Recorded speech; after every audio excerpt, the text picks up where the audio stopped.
All right, all right, all right. What's going on, party people? Doing a follow up to the live stream from earlier. Do a quick Q&A. Several people said they wanted me to hop back on. So here I am, here I am, here I ams. Here I ams.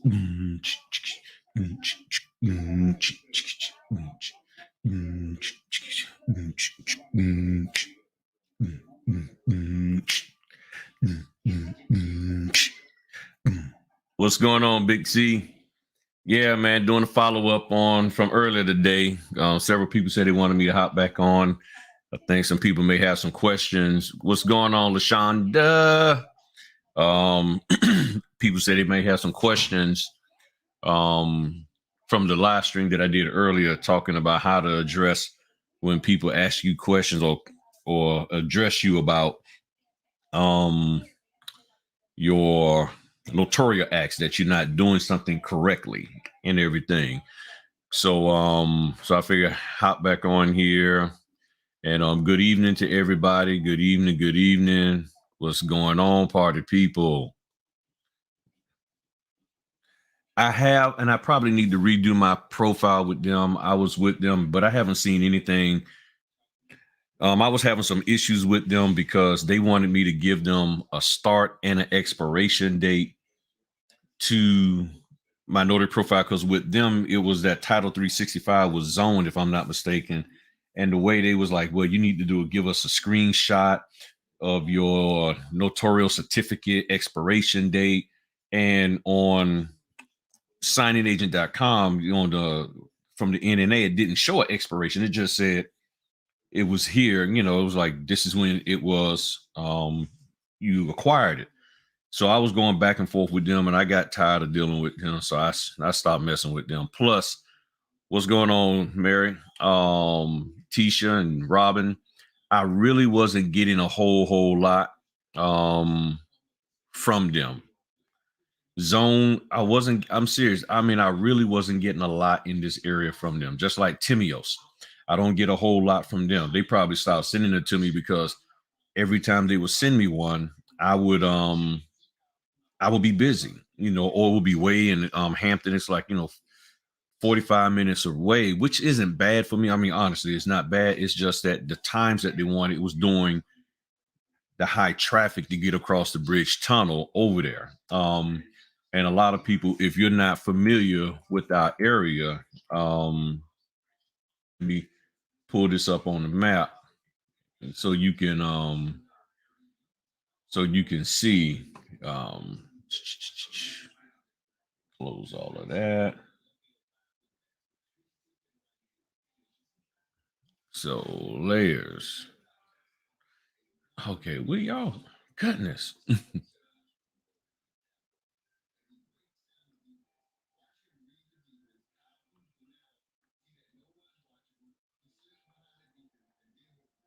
All right. So what I'm showing y'all, let me do this here real quick so y'all can see what we're dealing with over here concerning traffic. So what you're seeing here, and this is a thing that you can do with Google. You select traffic, and then you can go typical traffic or live traffic. I'm going typical, and I just picked Tuesday at 3:45 in the afternoon. You see that red? This is the Hampton area. All right. This is Hampton. And during this time of day, to get over there, I would have to sit in this long line of traffic.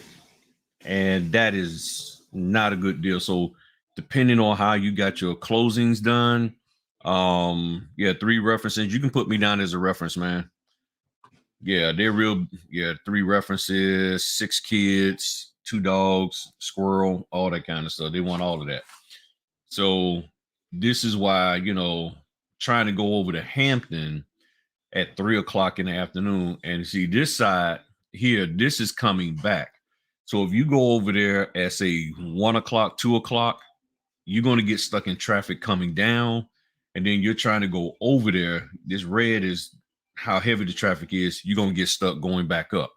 So So a lot of times with Timios, and they're a great company from my understanding. Hey, what's going on for Northern Virginia, Tracy G? They it's just for it's just not smart, for me to try to do that and everything, especially if I got signings back on this side. Um, you start looking at, you know, 5:15 in the afternoon. Even if you did the back road here over through this tunnel, it's still heavy, and it pretty much doesn't lighten up until about 6:30. And then you can go, and then you got 8:15 and it's clear. So it's either, and even in the morning, first thing in the morning, it's heavy, you know. So about the only time it's not that heavy is around, almost around lunchtime, So you looking at lunchtime, it gets light, very light there at 12:35, and normally I would go this back road over here, um, this back road, through the 664 and all of that. So yeah, hey, thank you, Tracy G. Thank you very much. So you got to be mindful, So it's not that some of these companies aren't good, they just have orders in a place at a time that I would have a hard time getting to and everything.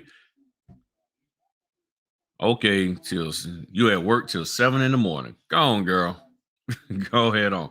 And you had asked me a question a while ago, and and I had needed you to give me a call on Creative One, Two, so I can answer it properly, because I think whatever the answer was going to be, it was too long for me to try to type out, or too detailed and everything. And now I can't remember what the question was. So I think I sent you my number.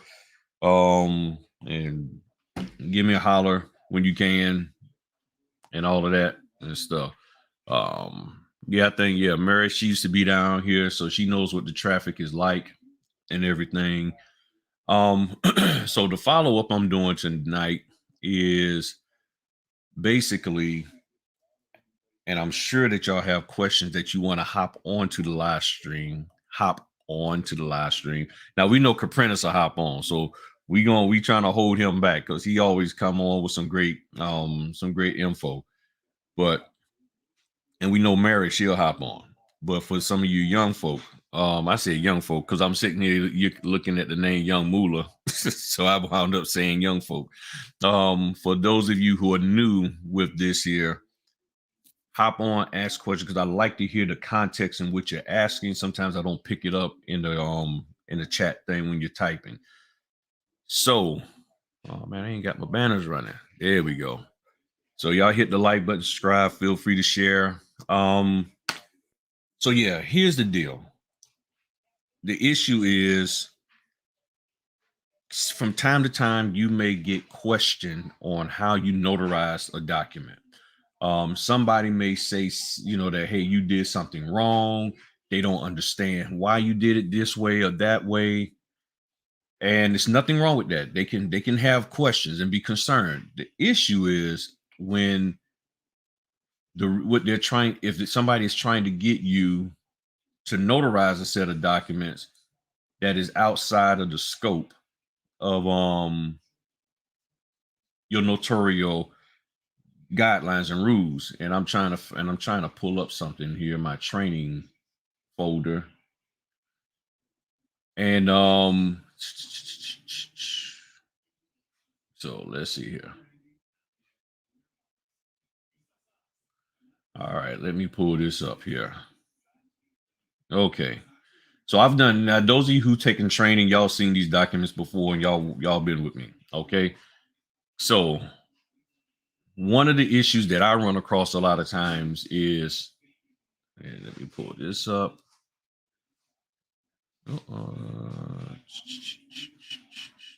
Okay. Now I'm trying to find. Okay, no, that's the wrong folder.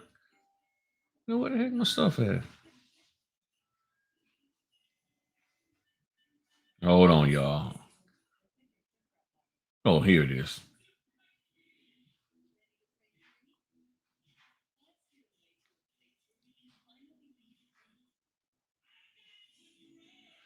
All right. So I'll pull this up too. I'm just pulling up my notary handbook. I'll be putting stuff in folders and forget what I named them and all of that. All right. So,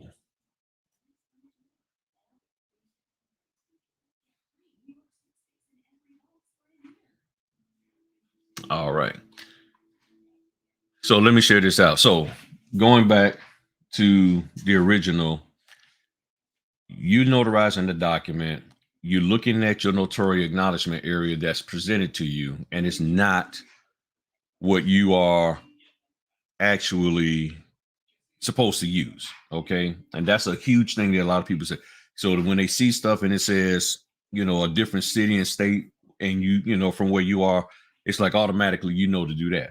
But then sometimes the content, the way things are worded, can be very, very skewed. And it may not be in line with what your state says you need to have. So you say, okay, well, I'm going to add an all purpose acknowledgement. Well, the issue is that other notaries don't correct it. They just go with what's in front of them and submit it. And the courthouse and everybody else, they're going to say, okay, well, we're going to accept this because we see a notarial stamp.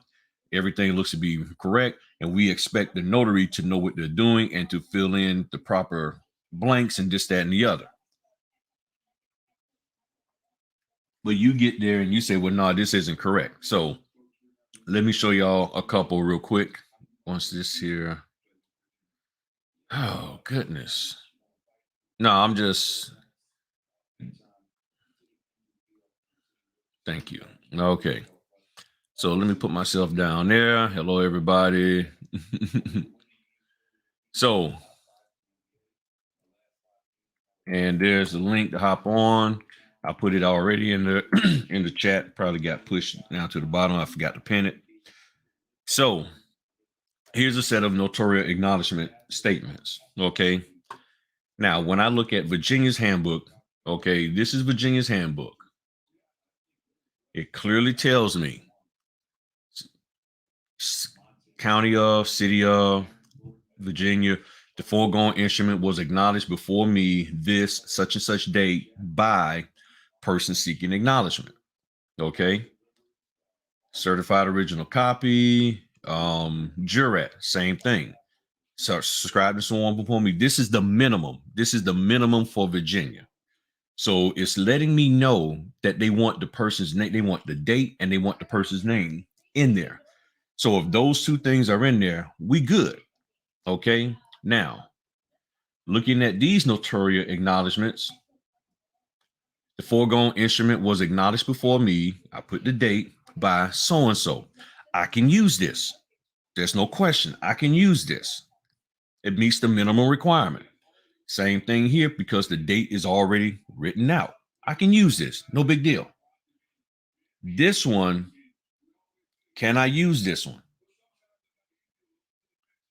At first glance, the answer is no, because there's the person's name isn't there. However, I can write their name in. I have the date, I have the state of, the county of. This instrument was acknowledged before me on such and such date, and then I can write in by John Jones and Jane Jones. Now the question becomes, if they don't have,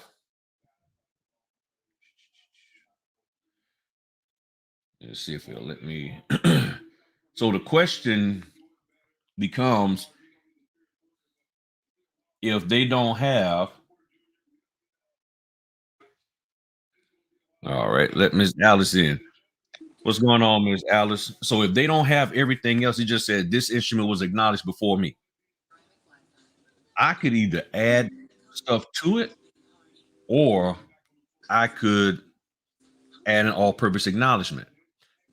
Now, I've seen this before like this, and what a lot of people think that it means, a lot of people who've given to me, is that this instrument was acknowledged before me, the notary public, meaning down here it's like this word down here, notary public, is a continuation of what's supposed to be up here.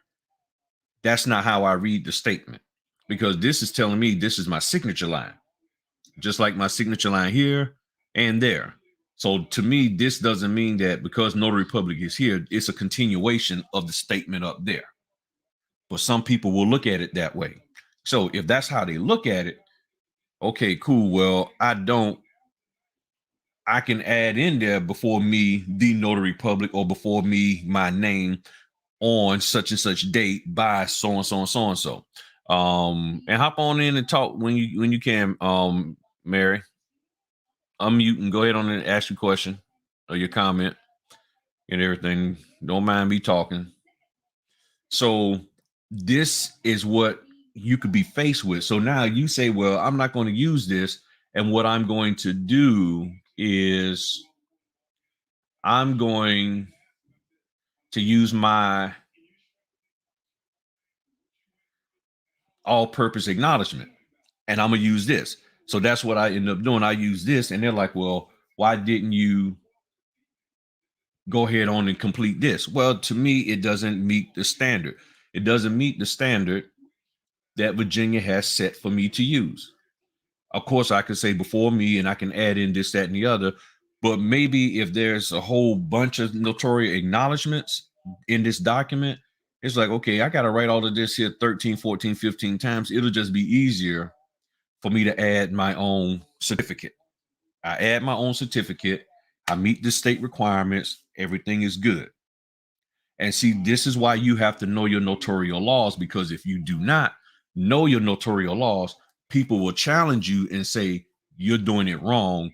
You need to go ahead on and sign this one and use the one that's on our document. And it's like, but the one on your document doesn't meet my state requirement. So then what they'll typically say, as we talked about earlier, hey, what's going on, Miss Harper? What they typically will say is,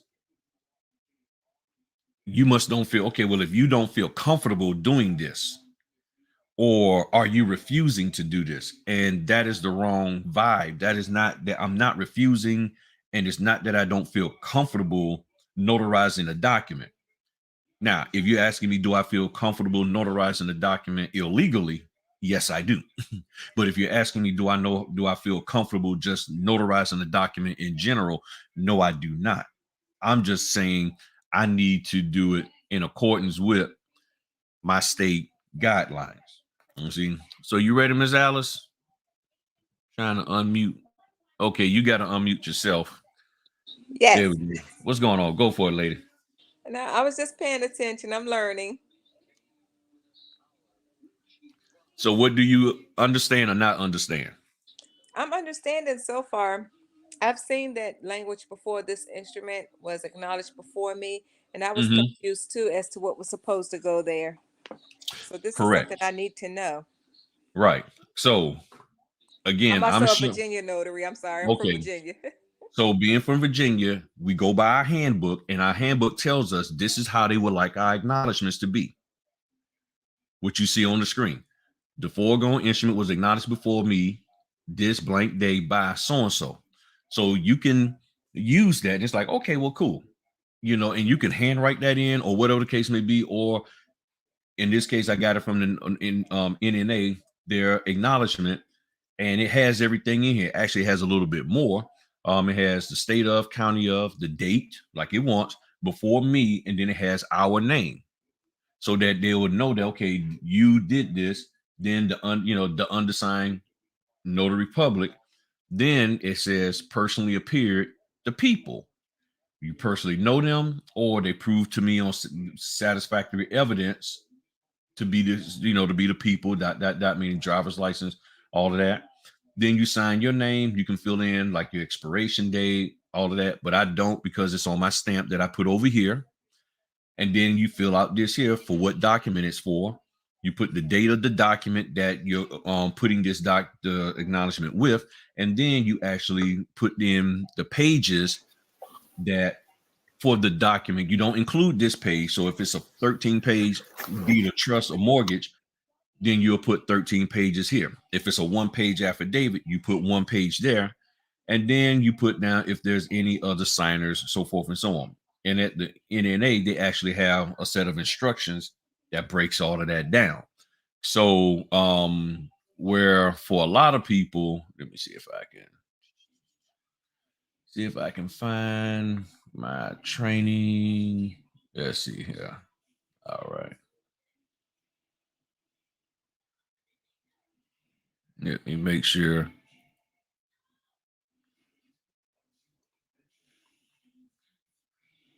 All right. Yeah, I just wanted to make sure I had the right document. So let me put y'all on the side.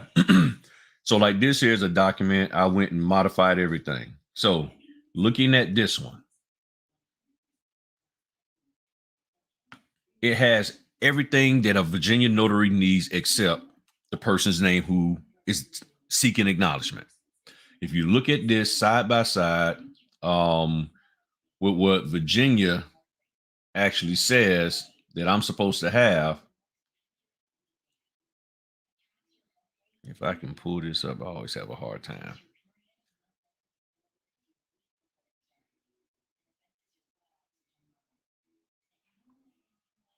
So if you look at this side by side, the foregoing, and okay, let me go down to the jurat. Foregoing instrument was subscribed and sworn before me this blank date. And the only thing that's missing for me as a Virginia notary is the by so and so. So you can handwrite that in, and that's what I do. But you can get somebody who doesn't understand how notarial acknowledgement should be, and they'll say you did that incorrectly. You see what I'm saying? They'll say you did that incorrectly. And they will say, well, other notaries will do this. So let's say, case in point, a California notary. California notaries have a whole different notarial acknowledgement. And let me go grab that real quick. So with California notaries, their whole notarial acknowledgement is completely different. I know Caprinas is out there, and he can speak to that. And if you do not do the right, if you don't have that thing correct, I think California, they come hunt you down and snatch your kids and everything and break your dog's tail and all kinds of stuff. I mean, they not playing when it comes to that out there. I'm gonna pull up this. So now, what do they say about y'all's acknowledgement? So here's the thing, like here in California, if something's getting filed in California, it has to match up with our California acknowledgement and jurat. Jurats, we always have to use California, no matter what. No matter where the property is in the United States, we have to use a California jurat. With regards to the acknowledgement, we can use, if it's filed here, we have to use the California one with the box at the top that specifies the notary or just a notary looking at the signature, and we're not determining capacity. But if it's filed somewhere else, we can use whatever states that is. And it's funny because you mentioned this particular one. I said earlier today about the serial number and whatnot on the file that I closed. It was a property in Florida. The same thing. I had one of these particular acknowledgements. Being that the California says you can use it, I used theirs, and it was exactly the same.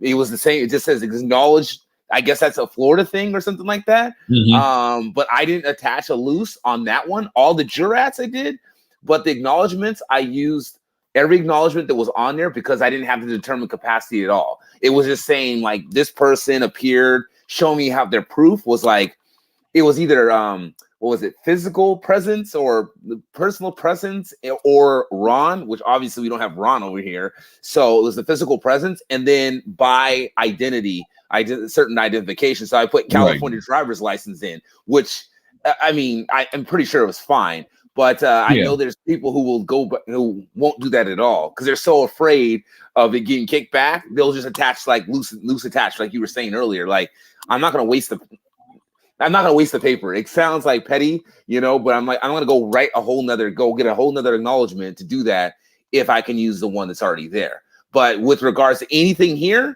you 1,000% have to have that box at the top. 1,000%. And they will not accept it. They will not accept it at all. There's no games that's even around for people outside of the state of California.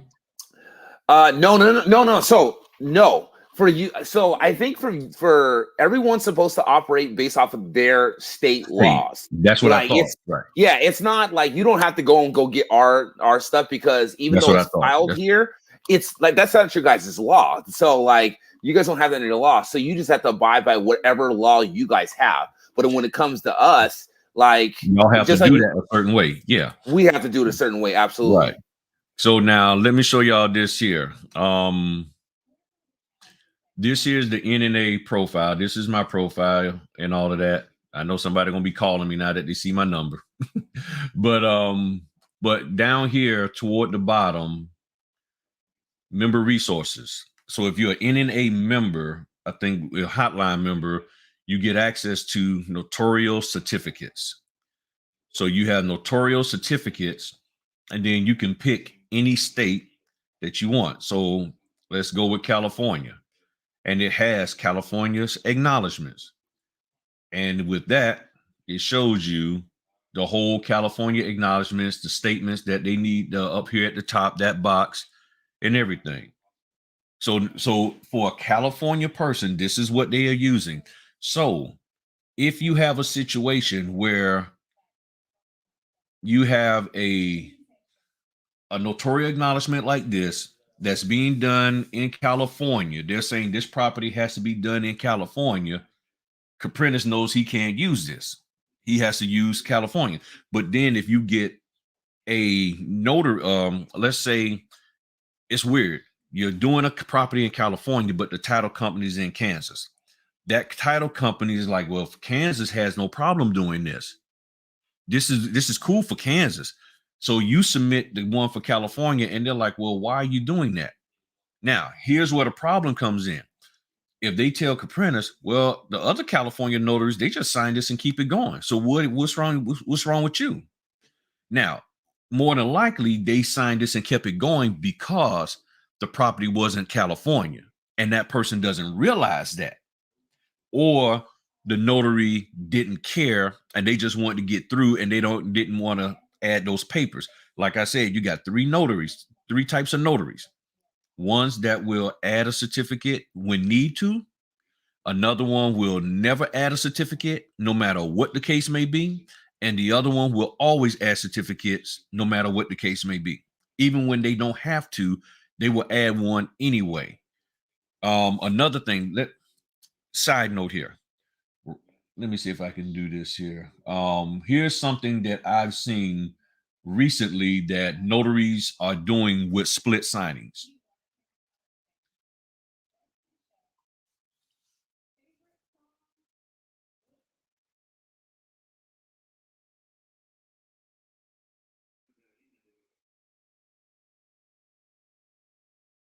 They are doing this. So you got a split signing, and in the signature line for the notary who's getting the doc, you're putting that see attached. You do not have to write see attached on the notarial acknowledgement that you're not using to tell somebody, hey, see attached. Because somebody contacted me and said, let's say we'll use my state, Virginia Beach, Virginia. They're in Virginia Beach, Virginia. Caprinas is in California. He uses the California acknowledgement to say that, okay, I'm notarizing John Q. Public's signature, but his wife isn't here. So he's in California. We do it. And for whatever reason, let's just say he uses his. Okay. He may not need to use his, but he uses his. And then I get it. And instead of me being able to use the acknowledgement that is already here for the person here, he's written see attached certificate in all the signature lines for all of the other all the certificates that he did not use. And that's what's happening. Now, I hope I'm not confusing anybody, but basically he's writing see attached certificate. And I'm like, who in the heck told y'all to do that? Where are you getting that from? Why do you feel you need to write that in there, especially on a split signing when you got two people? And if it's going to the city and state where the notary, for that notary that they can use that certificate, you know, they got the venue set for, you know, Chesapeake, Virginia, and you're in Austin, Texas. So you write down, see attached certificate, that just messes up everything. So not only do you have to add, or you adding a certificate, now the other notary got to add certificates. So now if there's 13 certificates there's notarization areas, now you're talking about 26 additional pages that has now been added to the loan packet. All because you did that and everything. So I hope, and okay, Sage, what you say you confused about? Hop on and let me know what you confused about. There's the link. Hop on and let us know what you confused about and everything. So Griff, quick question. Yeah. So I know you're talking. I obviously understand what you're saying. They're doing like it's a split signing, so people are adding C attached to every doc, no matter like what, because it's obviously the other person has to sign like as well. But I know that part of the reason that C attached, at least from my understanding, because of I don't know who reached out to NNA, but I know for sure I've seen the stamp. So NNA like sells a stamp that says "See attached acknowledgement certificate attached." What does it say? No, I'll pull it up. Oh, here it is. See attached certificate acknowledgement. So they have a stamp that says that on the NNA. So I think that not with regards to the hybrid signings, but I know that that's what I do on my stuff when I attach like a notarization on the back. That's what I was told from the beginning, and I don't know who I was told for, but of course I know challenge the person who told you. But then I went in on the NNA, and they have that particular stamp. So different forms they'll talk about it, like how do you guys handle the acknowledgments that you have to do, or even jurats, obviously because we only use California jurats. How do you guys handle the situation? And then I would say the majority of people, it's either they write C attached on the signature line, or they stamp it like C attached. And NNA actually sells that particular stamp. Quick question. I just had my NNA training, and in one of the trainings it said not to do that. So I'm gonna have to go back and find out. They said not to put anything there.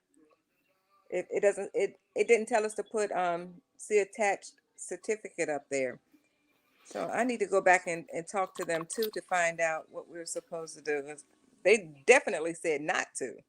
Yeah, it's if you look, you can actually go to the NNA right now, and there's actually a C attached certificate stamp acknowledgement. You like anyone can go to that and check it out. Obviously, you have to have the membership. So that's the weird thing in it. So like I totally understand, and I've never had it kicked back. No one ever asked me so far out of the 80 plus signings I've done.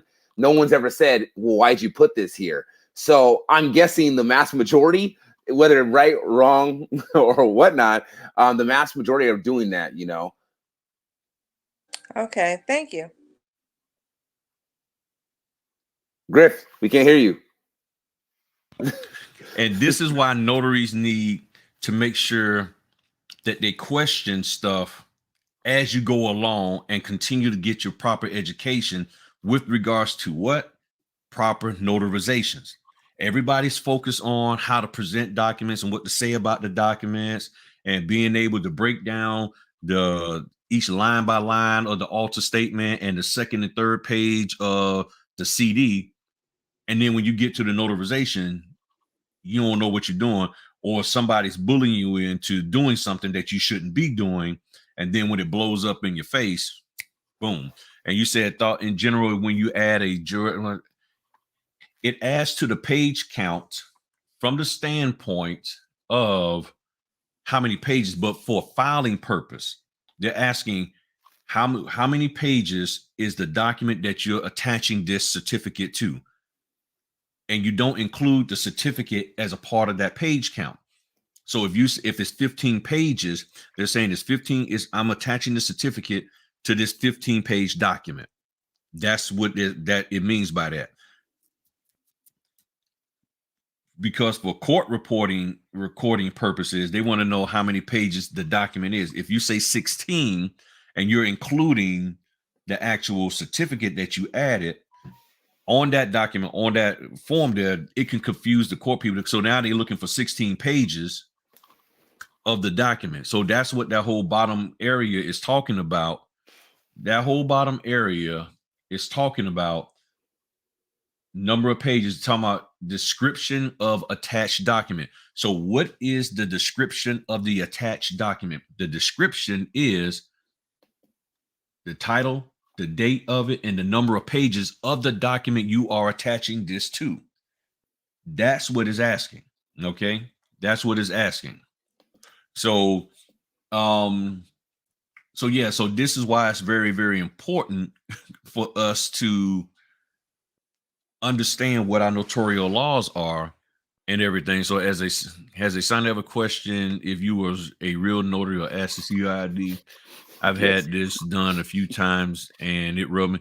Yeah, sometimes people just being could be a jerk doing that. I've had people question why am I there, because they don't expect a man to be there. I'll be honest with you. They said, well, I didn't know that men did it. I didn't think, I only thought that women did notary work, that's what I've been told. And see, that's a part of the reason why I don't use an ID that I went to Office Max and made. I use my actual driver's license so they'll see that I'm a real person. Okay. I am a human being. I am, Stephen Griffin, ... all of that. I use my state issue ID to show them who I am. Now, I know a lot of people say, well, I don't want nobody to see my ID because then they might figure out where I'm at. Well, they got your phone number. They can backtrace your phone number. They can figure out who you are and where you're at.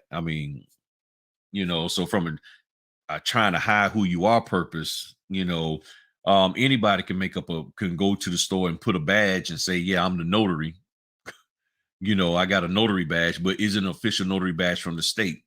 If it's not, that's not really a state ID and everything. But I haven't had anybody, like, once I got in there, question whether or not I was a real notary. They question the fact that why isn't a woman coming? I don't know. Maybe they want to see a little PYT, pretty young thing. I don't know. I think I'm sort of pretty, handsome and all that myself. But you know what I'm saying? That's what I've seen from people and everything. Right. You don't count that. So the concern and the issue ends up being you as the notary, you're being challenged as to whether or not you properly notarize the document. And the number one way to deal with it is, first, you got to know your notarial law. You got to deal with it logically, as I was stating earlier, and answer the question logically and not emotional. If you get all emotional with it, because now you worried that they're going to blacklist you and not pick you again and all of that, then you're going to answer out of your emotions, and you're going to and you're never going to get the situation resolved. The proper answer is never going to get communicated that I'm doing what I'm doing correctly and it's legal. What you're asking me is not legal in accordance with my state law. I know you don't have time to go look up my state law because you're in Missouri, and I'm not asking you to, but you should trust me that I know what I'm doing. So in my case, I literally have to say I've done over 1,400 closings so that they will know that I'm not a novice. Now, granted, many of you, that's going to be hard because you're just starting, and they're going to be like, well, how do you know? And as I said earlier, they can sit here and say, well, Caprinas and Sage and Senosha, they never had a problem just doing it the way we did. And I'm like, okay, but that's fine. But I can't base how I notarize off of the actions of another, unless the actions of that other, I see it and I know it, and I know that they're following my state guidelines. But just to tell me, well, just do what they did, that's not how this works. Okay. That's not how it works and everything. So my commission gives us an ID. Right. And if if it does, then cool. Virginia doesn't give you anything. So that's why I just use my ID. And again, I know a lot of people who will say, well, I'm going to use that because I don't want people seeing my address and figuring out where I live at and all of that. Granted, I got it. You do you. Okay. In this case, I am not telling you what to do. You do you. I just didn't feel like spending. I'll be honest, part of the thing, I ain't feel like spending the money on the ID. I really didn't feel like spending because I was like, okay, how do I make this thing official? And to me personally, I was like, okay, if I go up to somebody and I show them this ID and they're like, okay, who issued that? And I was like, well, I issued it. I went and got it. And what I didn't want is to have, which maybe most of you have never had done, but it seemed like this kind of stuff happens to me. I showed them that ID that I had made at Office Max, and they said, "Well, I want to see your state, your driver's license. I want to make sure you a real ID. I want to see." And I still got to pull that out. I was like, I ain't got time to be going through all that. Here, bam. Now, what I don't do, and I've seen that people have done this, I'll show them my ID, and then they start trying to pull it out my hand and hold it. I'm like, yeah, I'm like, oh. And what that is, that's people who are former military. In the military, when you show your ID, they take it from you and they look at it. I ain't in the military no more. And one person, the lady tried to grab my ID, and I was like, you don't need to hold. I said, you can see it right there. You can see it. And she looked at me, I looked at her, and I was like, what we gonna do? And we went on and got everything done. So somebody was saying they was confused, but I don't know what they confused about.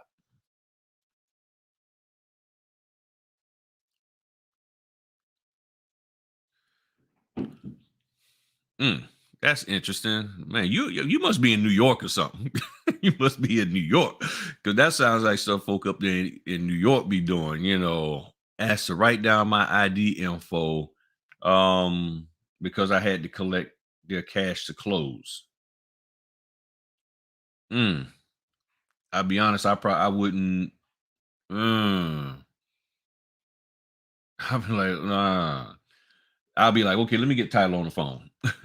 I'll be like, let me get title on the phone. Hey, this person wants to copy my ID down because I guess they're concerned that the cash to close isn't going to get to you. And I know it wasn't a cash; it was a check and everything. So personally, I would have pushed back. I would have been like, there's no need for you to do that because they have record of me. It ain't like I can disappear. I mean, it's not like I can come in here and completely disappear. Now, if you're concerned that I'm signing and stamping and I'm completely faking everything, so after spending an hour with me, you still don't realize and trust that I am the actual notary that's supposed to be here, then we got a bigger problem. So let's get this title people on the phone and you have a conversation with them and everything. Okay, so Sage, yeah, she said she was confused about something, but I need to know from Sage. Okay, let me see if I got this. Okay, so she said that got that, da da da da, and yeah.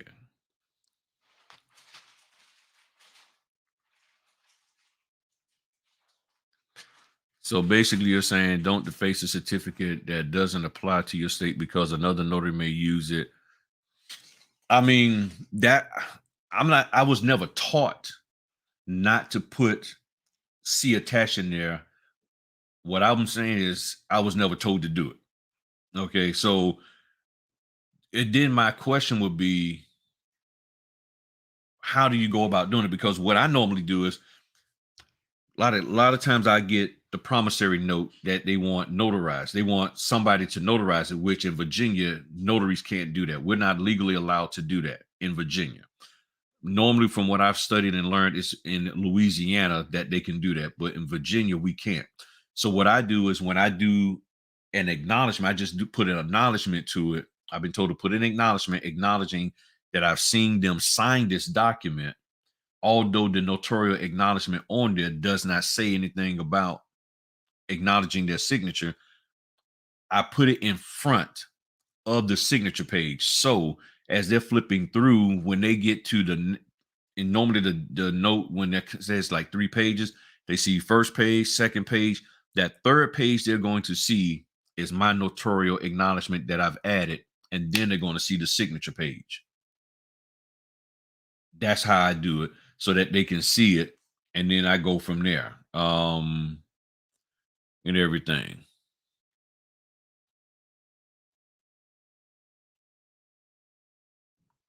Yeah, they have our information on file.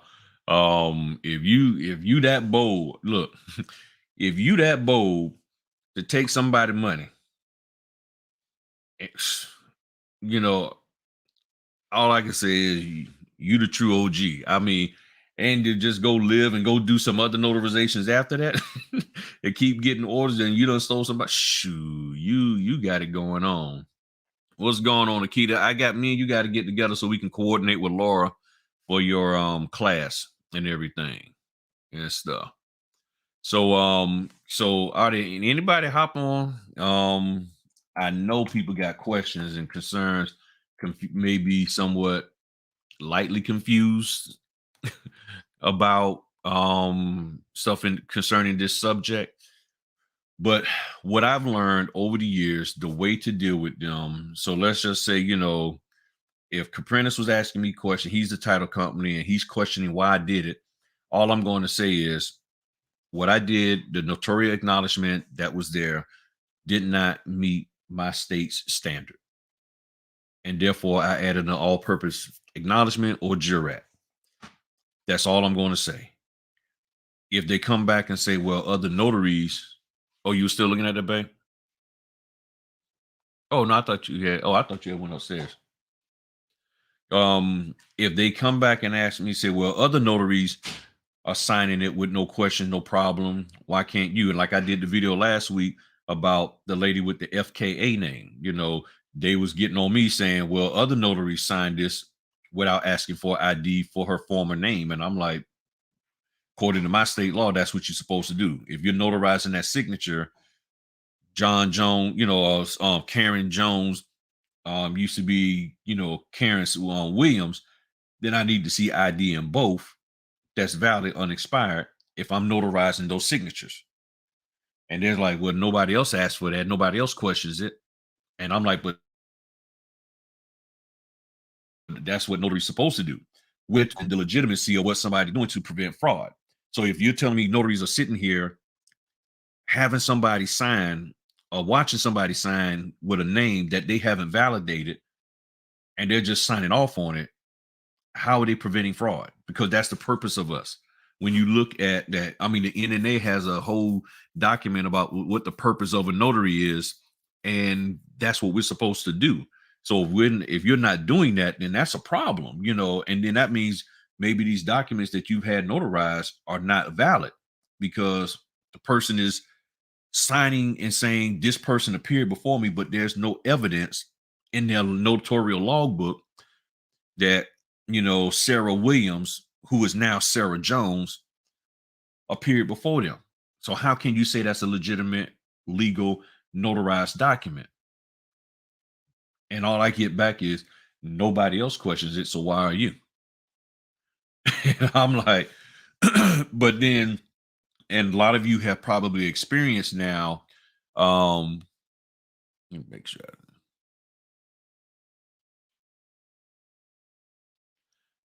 Yeah, people act like I'm a criminal too, because when it comes to that, putting down their dollar amount, sometimes some of them you can see they're looking at each other and they're like, we'll just take a check. Okay, so you want a check for $110,000 that you doing a cash out refi, and you know how late the mail get. Not a problem. Not a problem. Now, I don't care. I'm like, and everything. Well, I'm not technically doing any classes. You're in class right now. So if you got a question, hop on and ask, so you can get your question answered. Best that go ahead on and do it now rather than trying to wait till later. Everything. Said, what are your thoughts on the title company saying they can't pay you because the signer didn't sign and oh man, that is I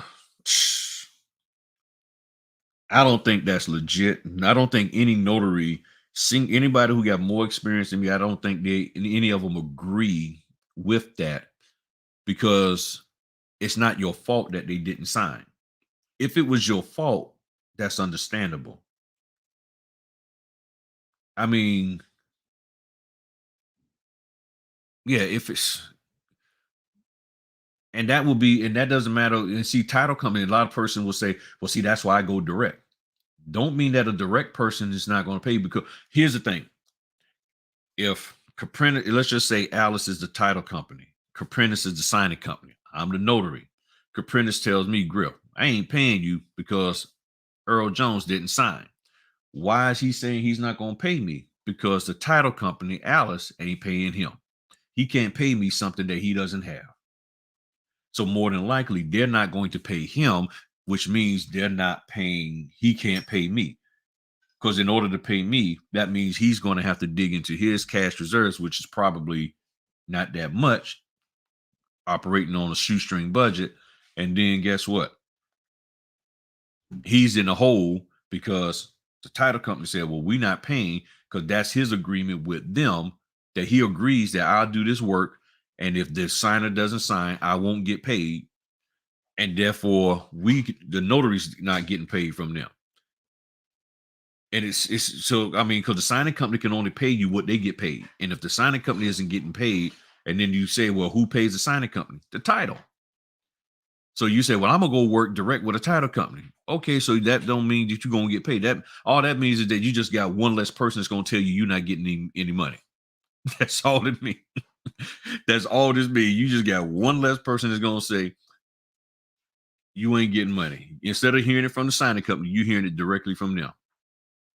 That's all. That's all. That's what you got going on. What? Only 14 likes? Come on, party people. Come on. Y'all doing me like this? How y'all gonna do me like this here? I thought I was your favorite uncle. So let's see. So all right. So at random. So it says, yeah. So I mean, I've had companies not wanting to pay. Shoot, I had a situation Friday where I get there and one of the signers, the lady, she's blind, 100% blind, can't see nothing. The husband, he was going to sign for her. The problem is they didn't tell the title company, so the attorney in fact verbiage wasn't on none of the documents. He's like, well, I got a power of attorney, and I've signed for her on other stuff. Matter of fact, when we bought the house, I signed for her. I was like, where did you do that at? Here at your house or what? He said, no, we went to the bank. So the bank knew that you had the power of attorney. Yeah. I said, does these people who you're dealing with know that you have the power of attorney? No. When you did so that means, so what, how did you do the loan application? Oh, I signed for her on myself. I was like, okay. I was like, nope. I called it. I was calling everybody. This was like 8 o'clock at night or 7 o'clock, whatever time it was. It was Wednesday, the day before Thanksgiving. Ain't nobody around. Or it was hard. They finally got in contact with people, and I was like, "Sir, I'm telling you, I'm not sure. I'm not a loan officer, but all I know is if you're signing on her behalf, there has to be certain verbiage on here." And I pulled it up on my phone and showed him.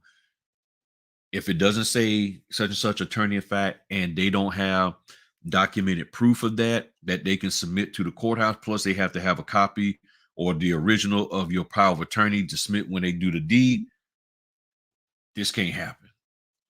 Because I mean, now, if you want to sign, plus what he had to do was he had to physically place his wife's hand on the document. And I called the NNA since the California time, and they was like, nah, you can't guide or what. They said he can point. I said, well, pointing ain't gonna do any good because she can't see anything. So they was like, nah, it could be questioned. Somebody could come back and question, because what a lot of notaries don't realize, they actually do compliancy checks on the loans. They don't always, but whatever the apprentice did today, whatever Alice did today, or anybody else, they can literally go and ask a question. They can go and say, okay, let's see if this loan that was closed 3 weeks ago was done, or even 6 months ago, was it done in compliance with our state regulations and our company policy? We want to make sure that the lender didn't do anything, or that the loan officer didn't do anything nefarious. So let's just say you got a lender, a loan officer that a buyer has a problem with and didn't like something that they did, and they felt that it was sketchy. It could open the case up, and it can open a case and then go and investigate all of their files. And then in the investigation of it, they come across that, wait a minute, Apprentice didn't, wait a minute, why is these signatures are all over the place? Well, she signed them, and okay, but why does she sign like that? Why is her signature like going down to the valley? Well, because she's blind. Okay, well, how did she sign it if she's blind? Well, her husband took her hand and placed it over at the signature block. So she didn't do this on her own free will. Well, technically, no. I mean, she's moved her hand. He didn't help her sign it, but he did help her. Okay, that might not be legal. And that's what I shared with him. And that's what the NNA was telling me. They were like, that might not be legal to have him put her hand up there and sign the document. Plus, there's no power of attorney verbiage. So once everybody got word of it, I told them, they was like, nah, you're going to have to adjourn that. Now, I said all of that to say, at this moment, they still got my fee up there, the full price. Will they pay me the full price? I don't know. Because come Monday, they might go back and look and like, oh, nah, we're going to give Griff $13. They might do that. But that could happen. They say, they signed it a few weeks ago, and I really think the signers were doing mortgage fraud. The loan was in the son's name. He was living there, but the dad lived there, and the son did not. Okay, so you said the loan was in the son. Well, you can have that. You can have that because even recently there have been situations where a person, they was case in point. Last week, that Friday when I had them 6 signings and I was driving all over the place. Well, one of them was the mother and daughter was on the deed, but the mother was on the loan. And the mother lives in Maryland. Her and her husband live in, the dad lives in Maryland. The girl was living here. So you can have somebody that doesn't live there sign the documents and all of that. So if he was on the loan for as the parts of the payment, co-signing, that's perfectly legal. Where mortgage fraud could come in at is if they're saying that is his dad and that's really not his dad. It's my dad's primary residence, but it's really going to be an investment property. That's where you can start getting into some of the fraud stuff. But there's nothing that says when Caprentice signs a loan with his nephew that he has to live in that house also. As long as it gets paid, they free and clear. And there he is. Hey, hey, I wanted to ask because I had the same thing happen today, just today with the blind guy. Okay. So he wanted his wife to sign. I said, well, you don't have power of attorney. And so he signed everything, but she set his hand where he needed to sign. So you're saying that's no good? That's what the NNA was saying, because the NNA is saying the person not supposed to get guided. And see, the guy also, he couldn't find his power of attorney. But even if he did find a power of attorney, he never told the title company that she was blind and that she really couldn't sign for herself. Yeah, because this guy, he was the only one on the loan. Obviously, the wife had to sign the deed of trust and all those other little documents, but it was, and there was no POA verbiage on it, no attorney in fact on there. No, and I'm just like, okay, whatever. And he was all over the place, like you're saying. He couldn't sign his signature straight with a darn, So So here's the thing. So that tells me they may not have told the loan officer. Yeah. And that's what the guy told me Friday. He was like, "Nah, we never told them anything." He was I'm like, going to "Why do put I a need to?" note there. I still have the documents. I'm going to put a note on the file and say, yeah, you know, the guy was blind because he couldn't do any. I mean, I was there for an hour and a half, and I was like thinking, man, maybe I should have him sign his copy too, just to see if we were going to get a Yeah, better signature, you know? I know. Yeah. Yeah, that's the thing. And then random videos, you're saying the dad wasn't on it. I mean, the dad didn't have to be on the loan. I mean, I've seen situations where somebody was buying, was refinance. Yeah, matter of fact, there was a lady, she was refinancing a house. She was living with her mother because her mother had some kind of surgery, was going through something medically, and she was refinancing her house, but her son was living in it. And she was going to be permanently basically staying with her mother to take care of her. And basically she was refinancing to get lower payments, hoping, and she sort of said this under her breath, but I heard her. She was basically saying she was refinancing, hoping that her son would be responsible and pick up the tab on that instead of, because she was paying the mortgage for her mom's place and her place. And she was refinancing, hoping that since it would be lower monthly payment, that the son would go ahead on and take that responsibility and do so. But she didn't sound too happy. She didn't sound too happy that he was going to do that and everything and stuff. So, but yeah, you may have to have a question with somebody about that one, man. Yeah. I've done stuff with people who were hearing impaired, everything. They was doing the sign language and this little TV thing, and then the person was on the phone talking to me, and we got through all of that. Oh, let me tell you a quick story about a guy I had. He was completely deaf. I was there by myself, and he's like wanting me to write everything down from the document on a piece of paper, like my explanation on a piece of paper. I'm like, no, that's not gonna work. so what I did was I texted him. Like, we were sitting at the table, and I was texting him. I was talking to my phone, and then he was getting a text and reading it and then responding back to me through text. That's the only way I was able to get it done for that guy.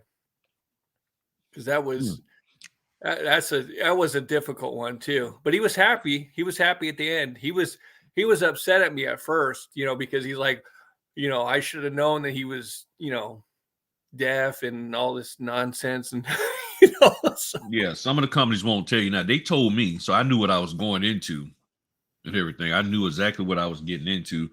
The problem that I had was the translator they used was a woman. So she's calling and saying, "Yeah, this is Patrick," and I'm sitting here like, "Okay, I thought Patrick was a dude." I'm like, "Okay, wait a minute, I'm confused. Yeah, this is Patrick and me and my and I'm sitting like, but they told me it was a husband and wife. I'm looking at the order and I'm like, so I didn't know. They didn't like clarify that what it is. He has his TV. He sits in front of the TV and does his sign language. The person on the other end, they interpret it, and then they're telling me what he's saying over the phone. But it was Is a young that lady. legal in your state? I guess so. Okay. I know here in California, if you can't communicate directly with the signer, you're out. You can't do anything. Yeah, now you can get an interpreter now in Virginia. You can get an interpreter, but it's gonna cost you $250 an hour. No, I'm sorry, $250 for 45 minutes. They charge in 45-minute increments. Yeah. So that's it, so we was able to communicate, because they was primarily doing it on paper, and they read over the documents. The issue was that his wife kept questioning whether she should sign something. No different than a person who can hear. They look at document, they see their name, you tell them up front, please sign where your name is at, and then they ask you need me to sign this? And I'm like, yes, sign that. And then the husband kept looking at her like, Yeah, he kept hitting the table like, yes, sign. And then she'll sign it, give it back to me. Then we give her the next document.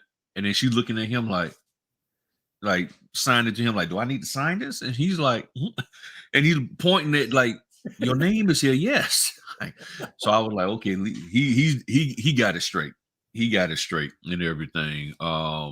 It was real interesting and stuff. Great. Well, I'm setting up the Christmas tree, so I'm just gonna listen. I'm gonna pop off. All right, Doc. Talk to you. Gotcha. All right, so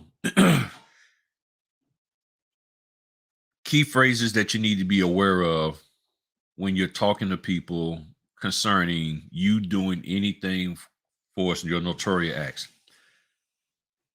Do not, if they start talking about you are uncomfortable, you are refusing, do not bite. Do not bite on that. Do not say, yes, I'm refusing, or yes, I'm uncomfortable. You got to define what you're uncomfortable with. As I stated earlier, if you're refusing to me, refusal would be if Caprinas needed a ride and he said, Grip, come give me a ride. And I know I can give him a ride. And I say, no, I'm not. That's refusal, in my opinion. That's me refusing when I know I can legitimately do something, but I'm going to refuse to do it for whatever reason. But if Caprinas asks if he said, well, I'm going to ask a 15-year-old, my 15-year-old nephew, to give me a ride who doesn't have a driver's license and who doesn't have access to a car to go get a car and give me a ride, he's saying, well, no, I can't legally do that. It's not he's refusing to pick you up. He just can't do it because legally he is not in a position to do so. So if you're being asked to notarize something that is outside of the scope of the legality of your state, you're not refusing to do anything, in my opinion.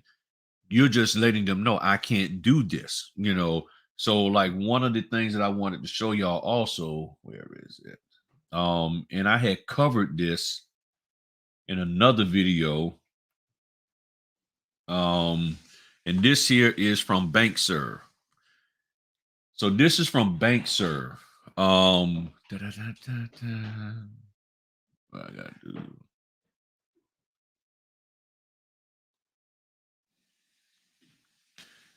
So this here in highlighted, it tells us who we are as a notary. It says, notary, as a government officer and public servant, shall serve the public in an honest, fair, and unbiased manner.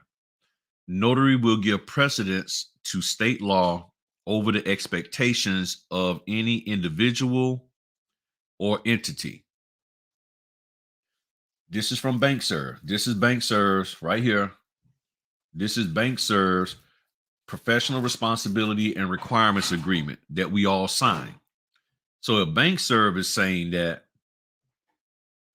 then the question is, how can you go out here and do something that's supposed to supersede your state guidelines?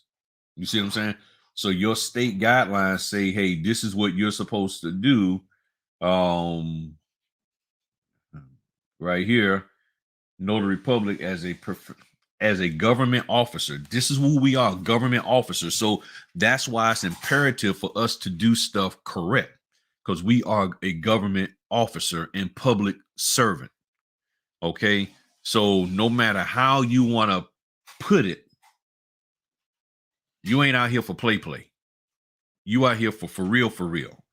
So if you are a government officer and public servant, you shall serve the public in an honest and fair manner, an honest, fair, and unbiased manner, and you will give precedence to state law over the expectations of any individual or entity. Now, I don't know what a person could not understand with that.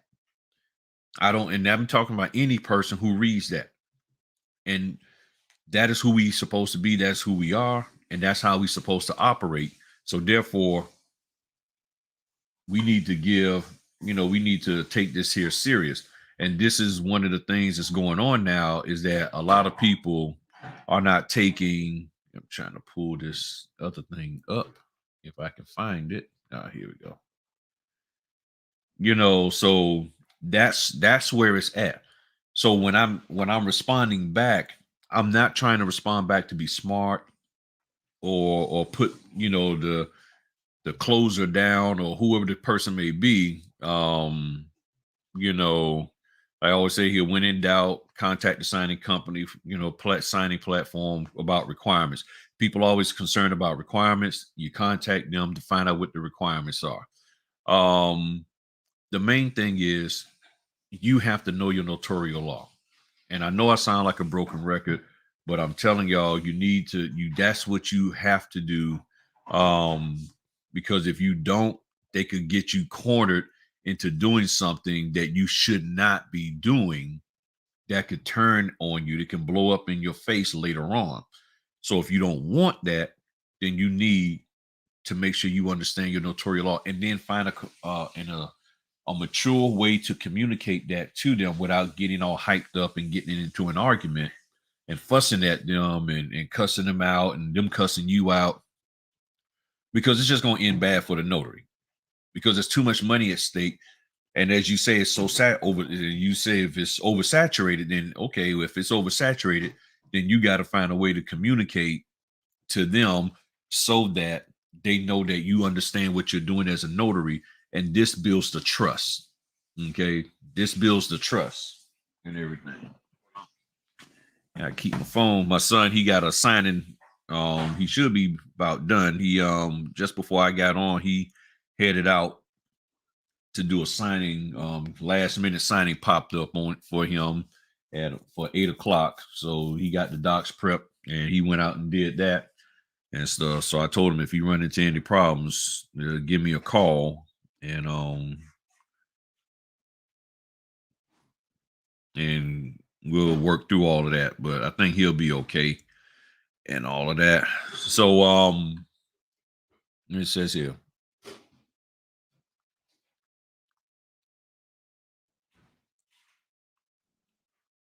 honestly, man, I don't even pay attention to people's what they making. I'm just being honest with you. That's not why I'm there. I'm not. I know a lot of notaries. They get intrigued and they, they make this amount of money, that amount of money. I honestly, when you rocking and rolling, you ain't got time to sit there and look at how much money they making. I mean, you really don't. The only thing I actually end up paying attention to, and that's because it's a part of the CD, is how much money people getting back. And again, this is why what we do is so important, because in 2 days, between two different signings, people put between these two families, they pulled out almost $800,000 of equity out of their property to go do whatever they was going to do with it. So that's why it's so important that we get the notarizations correct and we do that stuff proper, because if not, man, it can mess things up. Because just imagine somebody's pulling out to over $300,000 and then the other person's pulling out over $400,000, and then you notarize the documents incorrectly, either because you didn't know what you was doing or somebody told you to do something and it wound up being incorrect. And now those people can't get their money and whatever deal that they needed to have that money for. Because I know the guy was telling me, we was doing it, whatever time we was doing it, he was like, yo, I need this. This got to be done, because by next week, I got to have the money, this money that's coming to me to put down on whatever he was talking about. So it was a time crunch for him. And if I did this thing wrong, it could have really messed stuff up for him. So that's why I'm saying this is very, very important, how we do these things and how we, deal with conflicts that may come up between us and a signing company or a title company, because somebody may not know what we're doing. And as I was saying earlier, they can communicate that you're being difficult, but if you know what you're doing and you know the legality of it and how to express yourself, then you'll be able to sit there and say, well, no, I wasn't being difficult. What I was doing was sharing with them that according to my state law, I'm not allowed to do this. And because of that, this is what I did which is added an all-purpose acknowledgement or jurat. So I don't know why they said that I was being difficult. I wasn't. If I was being difficult or refusing to do anything, you wouldn't have the all-purpose acknowledgement or jurat added to the document. And that's what you have, right? Well, yeah, that's what we have. Okay. So where was I being difficult? Well, they said you didn't want to sign the original document. They're correct because it didn't match what my state requires. So what did I do wrong? Well, legally, no, you didn't really do anything wrong. They just kept saying you was being difficult. Then you need to find out from them what did they not understand with what I said, which led them to believe that I was being difficult. And really what it is that other notaries will just do it. No questions asked. They would just do it and everything. So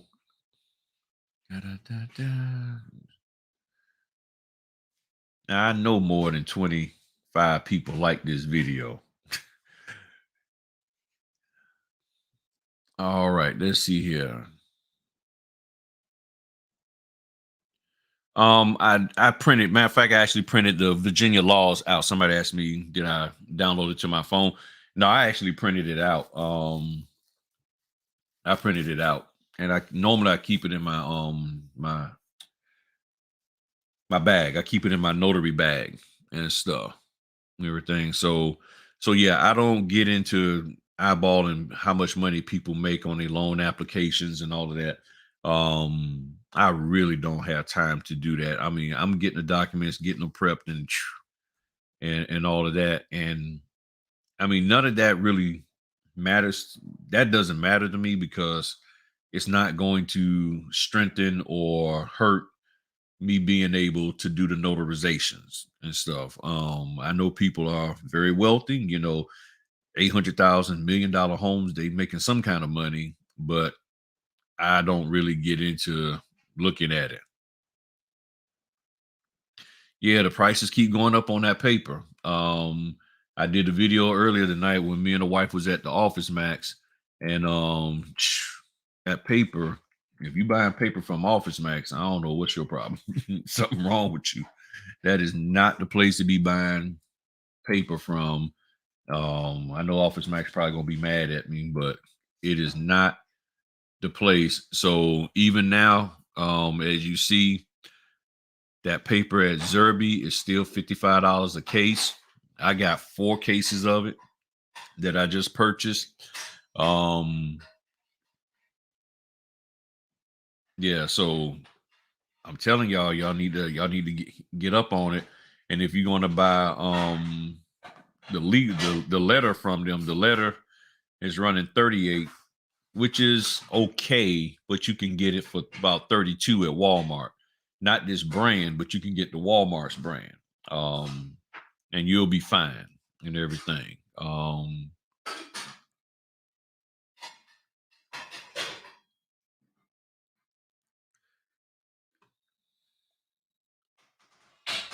right, so let me see here.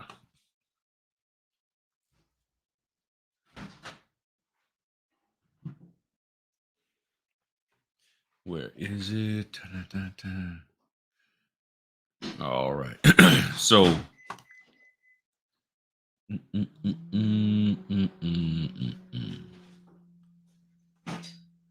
so one of the other issues that you may come across from time to time is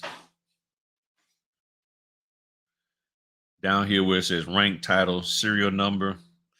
That's typically for people, from what I was told, in the military. That is typically for people in the military, that they will put their rank, title, serial number, all of that. And sometimes I've been told might be judges or attorneys.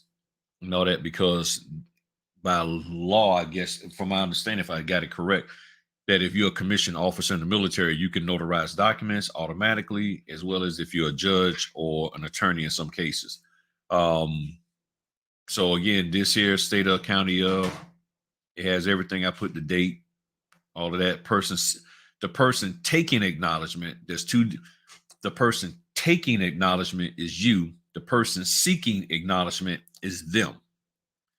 They are seeking acknowledgement. You are taking the acknowledgement, meaning you're viewing them, acknowledging the document. and then you print your name, and then your commission and all of that. So these are different notarial acknowledgments that I've come across through my life as a notary. And for the most part, they meet what Virginia requires. And I can just go ahead on and sign them and all of that. And then even like with this one on blank before me, and this is on such and such date before you, before me, and your name, not before me, a notary public. Then it says here a notary public. No, it wants your actual name on such and such date before me, a note Stephen Christopher Griffin III, Earl Jones Jr., whoever, a notary public personally appeared, so and so and so and so, who proved to me dot dot dot dot dot. Okay. If you're in California, you will leave that there. If you're not, you can line through, initial, and put your state. It's that simple. This is a Florida one. They want physical presence or online. If it was in physical presence, meaning you was there, you would check that box, and then you would put down the type of ID that you use. I tell people all the time, do not put down an ID that you have not seen, meaning, oh, I'm going to do driver's license, and then they come with a passport. Then you got to correct that. Okay. This is a notary acknowledgement that messes up almost every new notary, because for whatever reason, they think that after the word by, they're supposed to put their name here, and your name does not go there. Your signature goes here. So this is not the foregoing instrument was acknowledged before me by your name here, and then you sign your name. And notaries are consistently doing that, and they're still doing that, thinking that they put their name on these lines. And as this company did, they said, this instrument was acknowledged before me, a notary public, by, and then they got the customer name there. So you're telling you put the customer's name there, then it has a date, then your signature, then your expiration.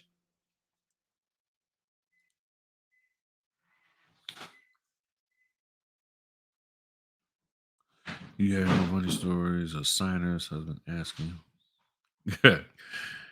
Actually, that hasn't been happening.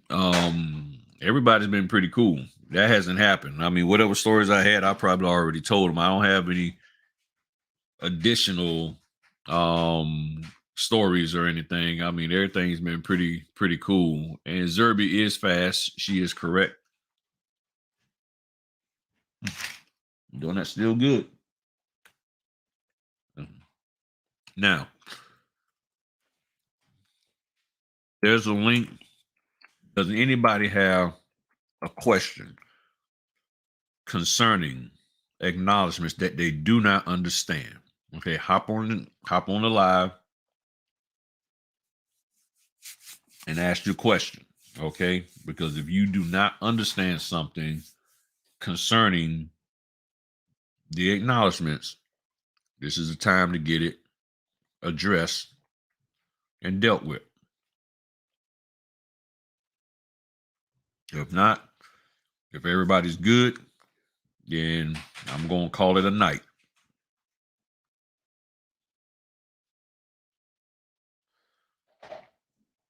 And I don't know why y'all always be shy. Like y'all can't hop on the live streams, and y'all be hopping on Kwame Brown's and the lead attorneys. I be seeing y'all up in there. I'm like, okay, she was in my live stream. He was in my live stream. And they all up there talking to the lead attorney and Kwame and Tasha K. But y'all won't hop on here and talk to me. That's messed up. Yeah, you think I don't know? Yeah. You think I don't know? Especially Sage, and she be in everybody else's live stream, be chopping it up and everything. Yeah, I know y'all think I'm old and I'm out of touch and I don't know what's going on. Yeah. No.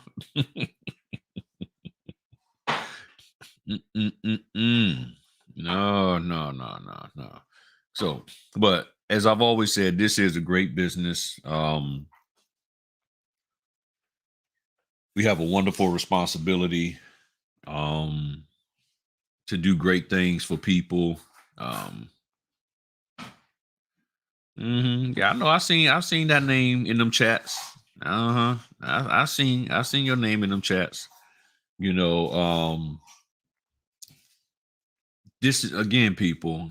This is why it's so important that you know your notarial law. It's not about how fancy you can present the documents and all of that. Everybody's all caught up on that.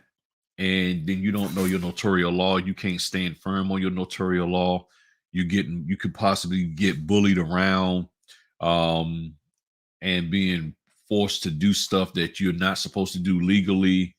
And that's not good. That's not a good thing. That is truly, truly not a good thing. And then you end up being in trouble.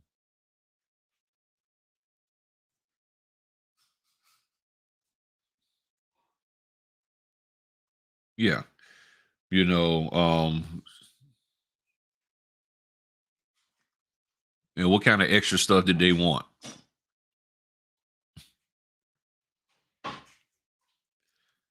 And what you mean? What kind of bad day you having? Well, it should be bad for everybody since they don't have no more apple fritters anywhere. And I don't know what the problem is. Something wrong with these folk.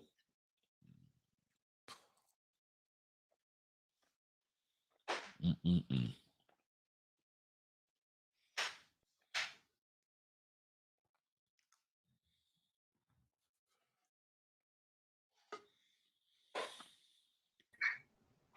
What? Oh, TXB for you done hopped in here, y'all.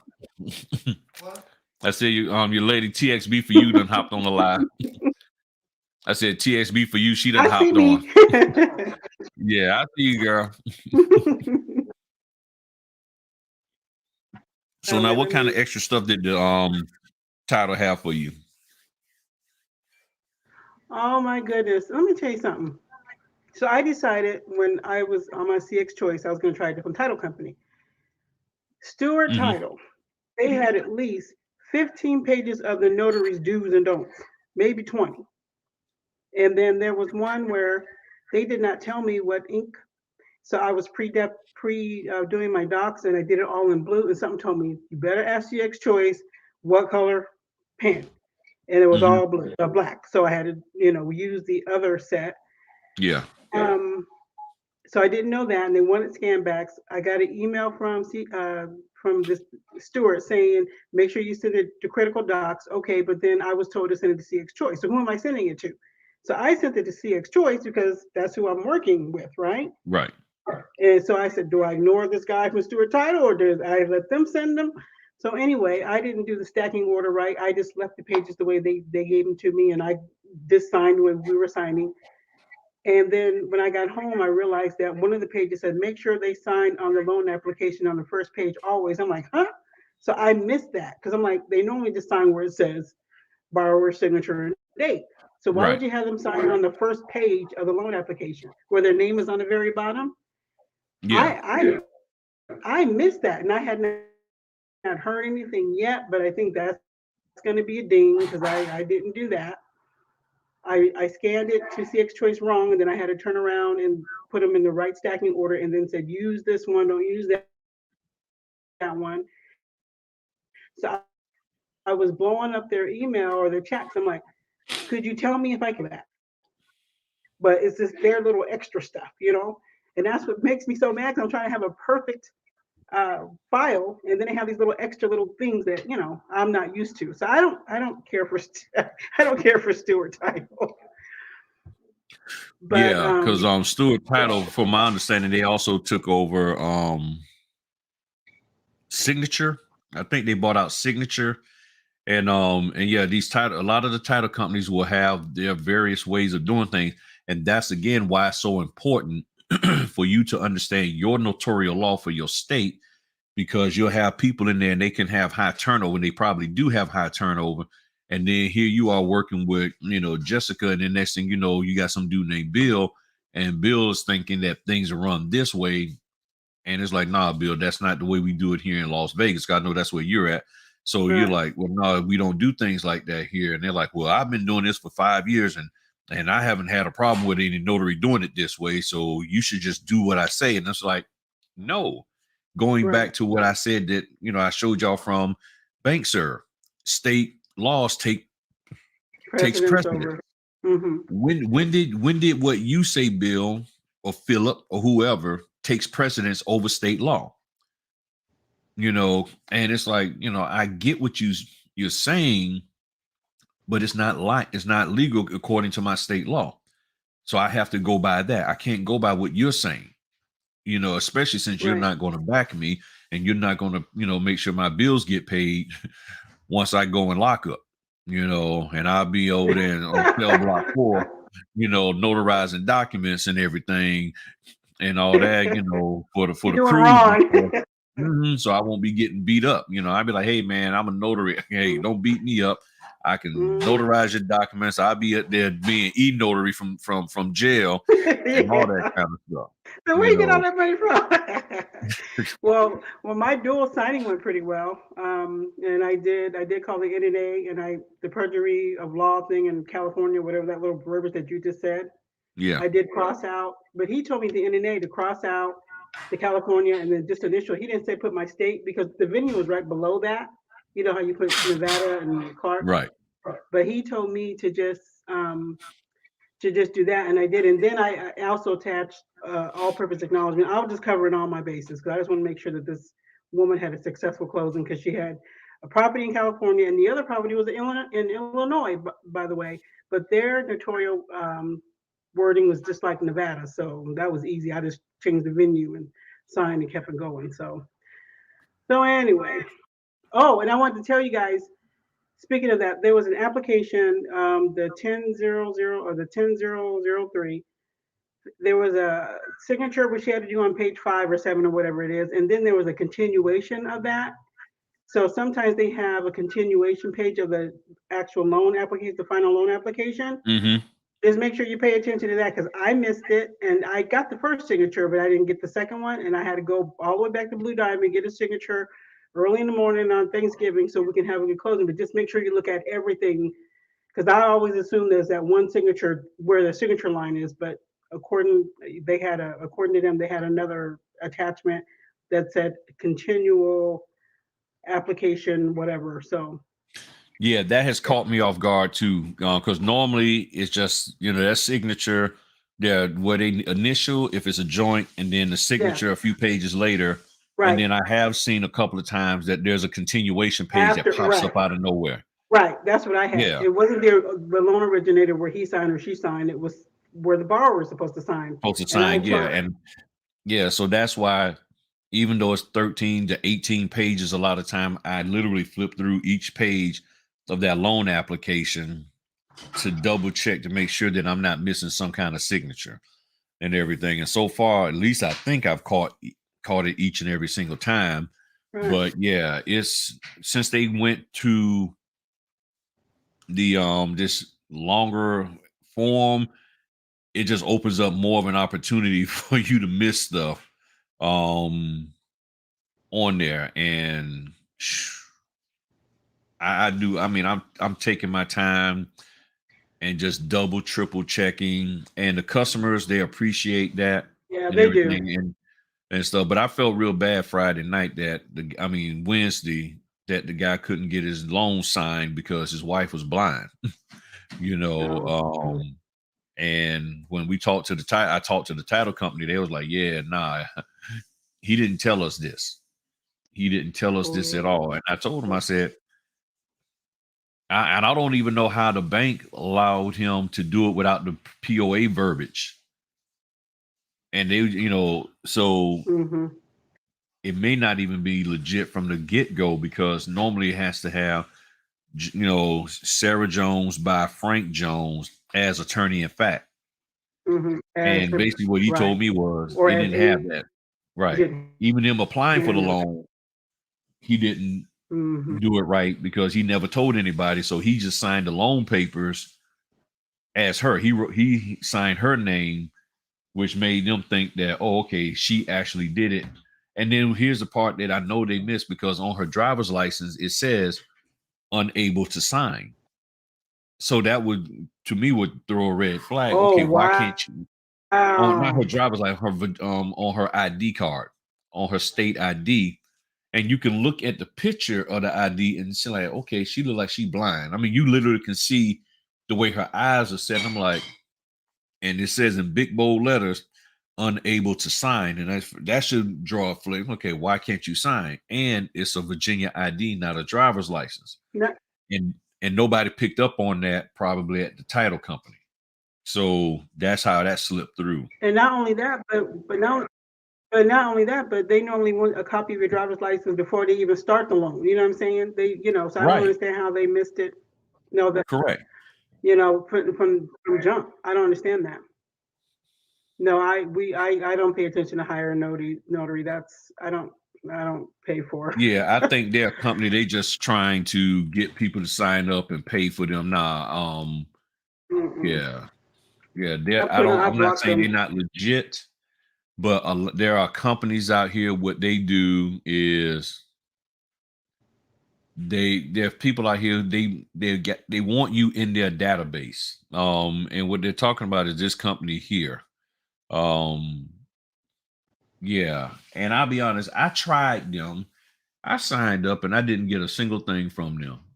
And at that point, that's when I realized, I said, okay, what you have to do is ask the question, do you have signings in my area and how frequently? And as the notary, you have every right to. I mean, you want me to sign up with you. Okay. Then what I need to know is how much, I mean,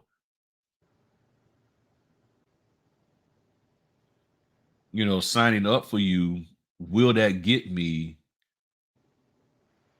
orders? Because if you don't do work in my area, what's the point of signing up for? That's why I'm basically opposed to doing the the 300 to 500 different signing companies, because a lot of people are like, yeah, sign up for all these different signing companies. And I'm like, okay, but do they even do work in my area? Because if they don't do work in my area, why would I go sign up for them and then every year have to update my credentials with them also, but they don't give me any work, all for the And off then chance that I might get from one. not to mention when you have to redo your background check, you got to put all that stuff in every single one of 300 signing services that you signed up for. You got to update your credentials. So if you want to do all that, I don't Right. know. There's no easy way to get that done. And then if you don't, then so that's why I'm like, okay, work with the companies that that are willing to work with you. But even still, even with all 300 of them companies, let's just say each one of them, I mean, heck, not all 300 of them gonna be sending you notifications every day. But what can happen is if these companies, let's just say 20 out of the 300 are constantly sending you orders, they could easily be like, okay, well, you're not responding and you're not able to do these orders for us, so we might as well just cancel you because we keep sending orders your way and you're not responding, or you're always busy. So what's the use of even Right. using you, because you're unreliable? And that's why I keep saying Right. the number one way to market your business is for you to be available to do business. If they come contact you right now, that's why I've been pushing about y'all need to get the paper and the toner and all of that stuff. If you're sitting there and all of a sudden somebody say, hey, we got these orders next week, we got 4 orders and we want to assign them to you because they're close in your area. Well, I ain't got no paper. Well, I don't have this.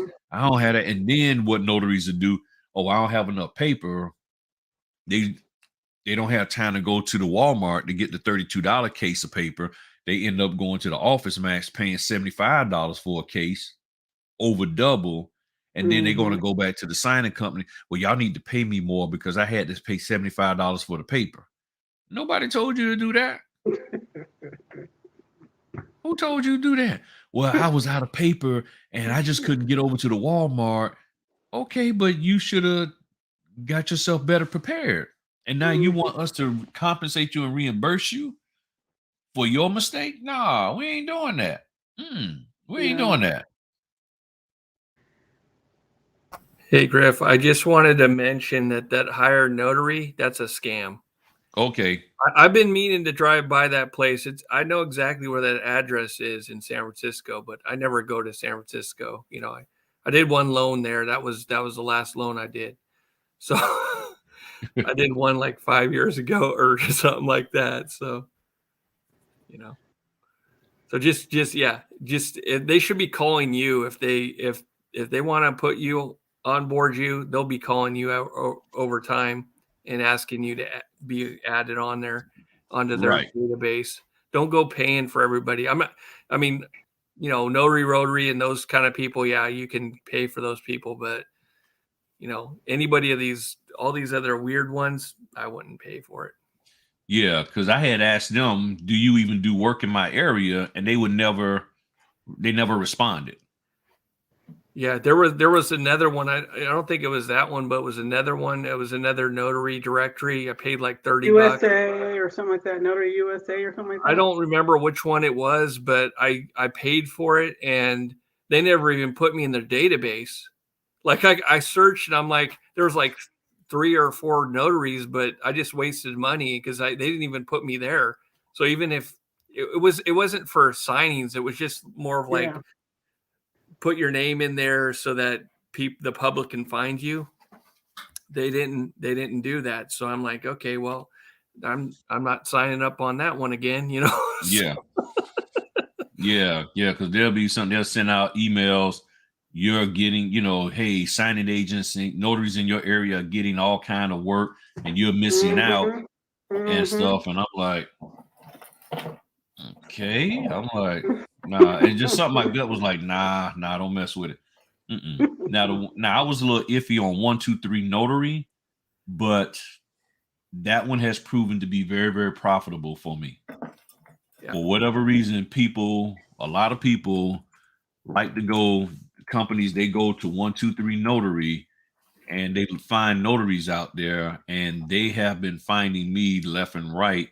Now I honestly believe that if you're going to be on 123 Notary and the cost is like $99 a year for their top level membership, I believe it's profitable if you are if you got some experience. If you don't have because I didn't really put my profile up there until I got about 800 closings under my belt.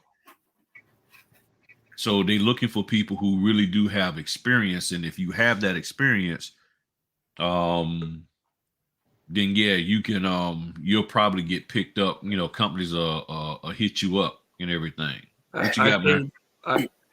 I paid for the for 123 Notary the first month I was a notary, and that actually I received my first loan signing from 123 Notary. I was on the top of the list, you know. But the reason they go with that is because the guy was calling and supposed to vet you, you know, make sure you know what you're doing. Yeah, and I sort of gone back and forth with him about that because no other companies really vet you like that. You know, I'm sitting here like, okay, man, look, I got 1,400 signers. What more vetting do you need? Well, you know, he was like, well, I need to know exactly what people know. I'm like, really? I'm like, so I got to tell you that I've done refis, that I've done HELOCs, I've done reverse mortgage, I'm like, okay, to me, you're doing too much, because I'm like, with all of the people that are in the system, you're doing way too much to vet one person. I'm like, if you log into any of these other databases, you'll see that I'm decent. I know what I'm doing. So, and everything. So Griff, so I was going to say something about this. I just jumped back on. So I know you guys are talking about 123 Notary. It's ironic. So a friend of an uncle of mine knows somebody who, I don't know what it's called. I think it's like SEO or something like that. That's the thing that most people do, but it's something similar. So this process he goes through, you have to pay the guy. But what he does is he takes your website, whatever your website you have, and it could be a trash website, and he boosts up the rank. So when they were talking to me about this, the website they pulled up was 123 Notary, because it is literally the #1 site for notaries. Like, so whatever the guy did to get up there, maybe it's the traction, maybe he paid for it, whatnot. But that's what populates primarily all the time. When people they're sending, what do they call it, redirects back to these, like, this particular web page, the 123 Notary, which is why all these all the title companies and obviously various signing companies are on 123 Notary. That's the place, that's probably the biggest platform because of that, because of the redirects that they're getting. And so the guy was trying to guarantee me that he can get up to essentially the level of redirects where he is. And he owns 800 websites, and he showed me some of the stuff, which I'm like, I don't want general notary work. That's not me. Like, I will do it, but I don't want to just take up all my time just to do general stuff. Obviously, I've been doing loan signing stuff, but if I get like inundated by general notary work, then obviously I won't have time to do any kind of loan signing. But the whole idea that I was bringing up was the fact that that was what he was talking about. And he pulled up this particular page and he showed me where their rank was, and their rank is high. So he was saying, like, I think it was like the top 10% of like hits was 123 Notary, which if you do well on 123 Notary, I obviously, like Jeff said, he was on there. You said you've been on there. I can't get on there. They always say that there's too many notaries in this area for me unless I go and pay. And where are you located? I'm in, what's it called? I'm in like Northern California, like South Bay though. I'm down by San Jose. Okay. Yeah, I'm in Antioch. I'm in East Bay. Yeah, my parents live in Pittsburgh. Well, come say hi when you're up in town. Yeah. They're like, they don't know where that is. It's close, Griff. Like where he lives and where my parents live, it's like 10 minutes away. So gotcha. But yeah, that was the interesting thing that I saw. I'm like, okay, now I see like why they get all the business. And the guy, I guess the owner, I've heard several different complaints about this particular individual. Yeah, like, same here. Where he's just like, I'll tell you a quick story about me. One night I was driving Uber and Lyft when I started doing notary work. So I was like getting up early in the morning, driving and doing loan signings and when I got them and so forth. And one day I was wiped out. It was like 8 at night or something. I fell asleep on the couch, and he calls me and starts quizzing me on questions. Like, what do you do in this situation? And I'm like, I think you do this and this. But he woke me up. I was like lost, you know. So he when he hung up after like 2 questions and just took me off his website. So, yeah. So and see, one of the things that just recently happened. Now here I am. Yeah, and see, that's what I didn't understand, because I'm sitting here like, I done paid for your website, paid for access and all of that, and then he took me off, and I'm like, why you take me off? And he's like, well, you hadn't logged in a while, and I'm like, what do you mean? I'm like, okay, I didn't know there was a requirement that I had to log in order to be on. I was like, I paid. Yeah, you need to update your profile every like 120 days or something weird like that. Okay, that's like a daggone password thing. I'm like, why do I need to update it? You know. So you just have to go in there, you just log in and just go update. If nothing's changed, just update, and it just says you logged in. That's all. I hear what you're saying. I understand what you're saying, but I'm just saying that's one of his requirements on his site. I think it's like one of those agreement things or something. And that could be with the SEO nonsense or whatever, you update your site so then it shows that he could say to people, yeah, my notaries come in here and they update their profiles all the time, versus you go to like Notary Rotary or Signing Agent and people are like on there that they stopped being a notary like 10 years ago or something, you know, or whatever they have on there. Maybe I'm exaggerating, but you know what I mean? They're out of the business and they're still on there is what I'm trying to say, you know? All right. So then I guess then the question would be, see, from an IT perspective, my mindset would be, okay, so then maybe he needs to have a way to track when people come to his site and get a notary, that they let him know, or that somehow it's recorded that they use a notary off of his site. Then that way he can see that, okay, this notary is being selected. That's, I mean, to me, that will be something that could be done. That, okay, Caprinas and Jeff, they're getting 6 calls a month by notaries, by companies that come to my website. But he probably doesn't. I don't think he may, if it's since it's just such a public website. I think there is a button on the website that says I'm going to hire this notary or something. But who does that? Who's going to click on that? You call the notary and say, "Hey, are you available? I need something notarized." They're not going Right. to sit there and click on that. Yeah, this guy's profile looks perfect. I'm going to hire this guy. They're going to call you and make sure that you're available. So I don't, it's hard to do, hard to track that. Yeah. So let me show y'all. So this here is the site, and I'm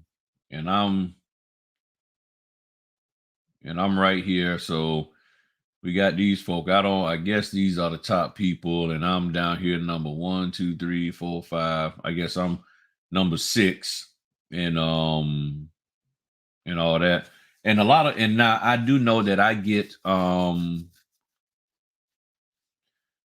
lot of I was getting calls from the hospital.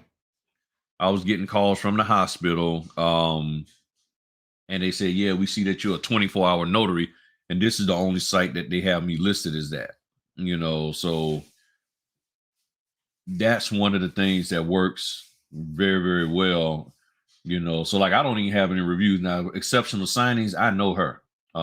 She's doing a great job. I don't even ask people to review me. As y'all see, I don't have any. So yeah, I don't have any either. But if they do review you on his site, it tends to move you up without paying additional money. So, I mean, it's like Google, but I would rather have somebody review me on Google over this site, because the public doesn't go to 123 Notary. It's the title companies that are going there right. to look for a loan signing agent. Yeah, and here's a button that says I'm going to hire this notary and stuff and everything. So like here, I got 14. I need to update my written profile. And see, sometimes I get in here and I'm like, okay, how the heck? Okay. So I guess I'm supposed to hit update. I don't even know what my password is. Let me see if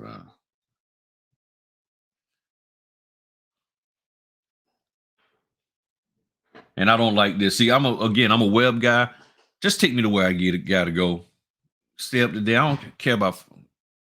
Give me an option not to follow. I don't want to follow people, on Facebook and all of that and everything. So yeah, I don't like that about his site. You get lost in it, and then you end up re-logging in because you can't figure out where to go. right. Yeah. So yeah, I'm trying to find the area where I can change the verbiage. The written verbiage. Where is it? There's something for info, but then it will go to a page going over. Yeah, I think it's this page telling you how to write your information And all of that. And I'm sitting here like, all right, business name.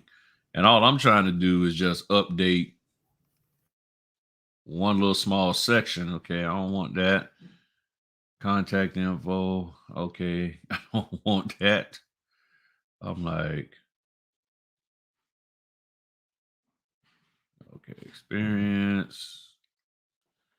Yeah, so this is my problem. I can't. So I'm gonna have to go back in here later to try to figure out, because I wanted to update the verbiage to show that in the written verbiage that I got 1,400 signs. So it's here, but it's not in my written verbiage and all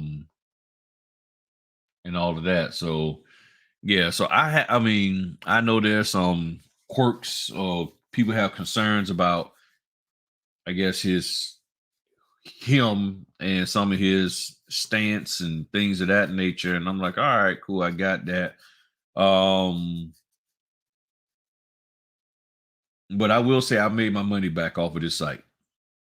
I will say that much. I mean, once I got up there, 2 days, and within 2 days, I get an order for $250 to do a loan closing. I'm like, what the heck? And it was from somebody in New York. I'm like, okay, I guess it does work, you know.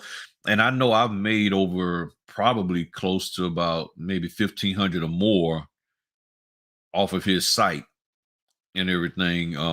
So that's why I was upset when he was like, yeah, since you haven't logged in, I'm gonna deactivate you. And I'm sitting here like, okay, then you gonna give me any of my money back? Because I still got time before I renew. You know, you don't just deactivate me and like, okay, well, I'm keeping all your money, you know. So he reactivated me after I answered his questions and all that stuff. But I mean, even is asking like your internet connection.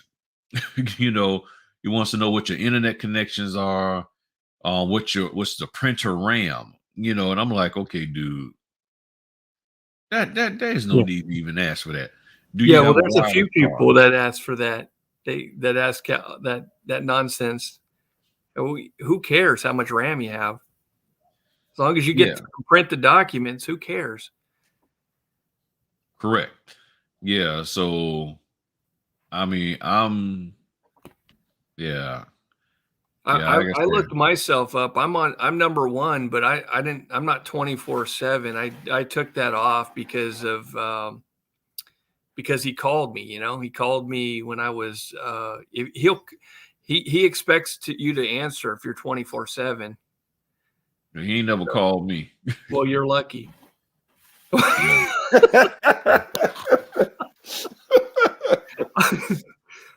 I'm just saying, you know.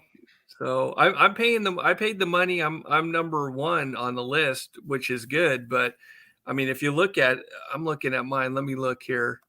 Um, yeah, all these other people that are below me, they're all newbies compared to me. And there's all the last person on the list is a notary that she's been a notary longer than me. I mean, like I want to say maybe 10, 15 years, something like that.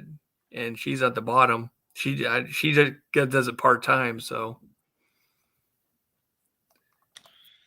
Yeah, yeah. So that's why that's why I keep saying as soon as you become a notary, there's so many people trying to get money from you.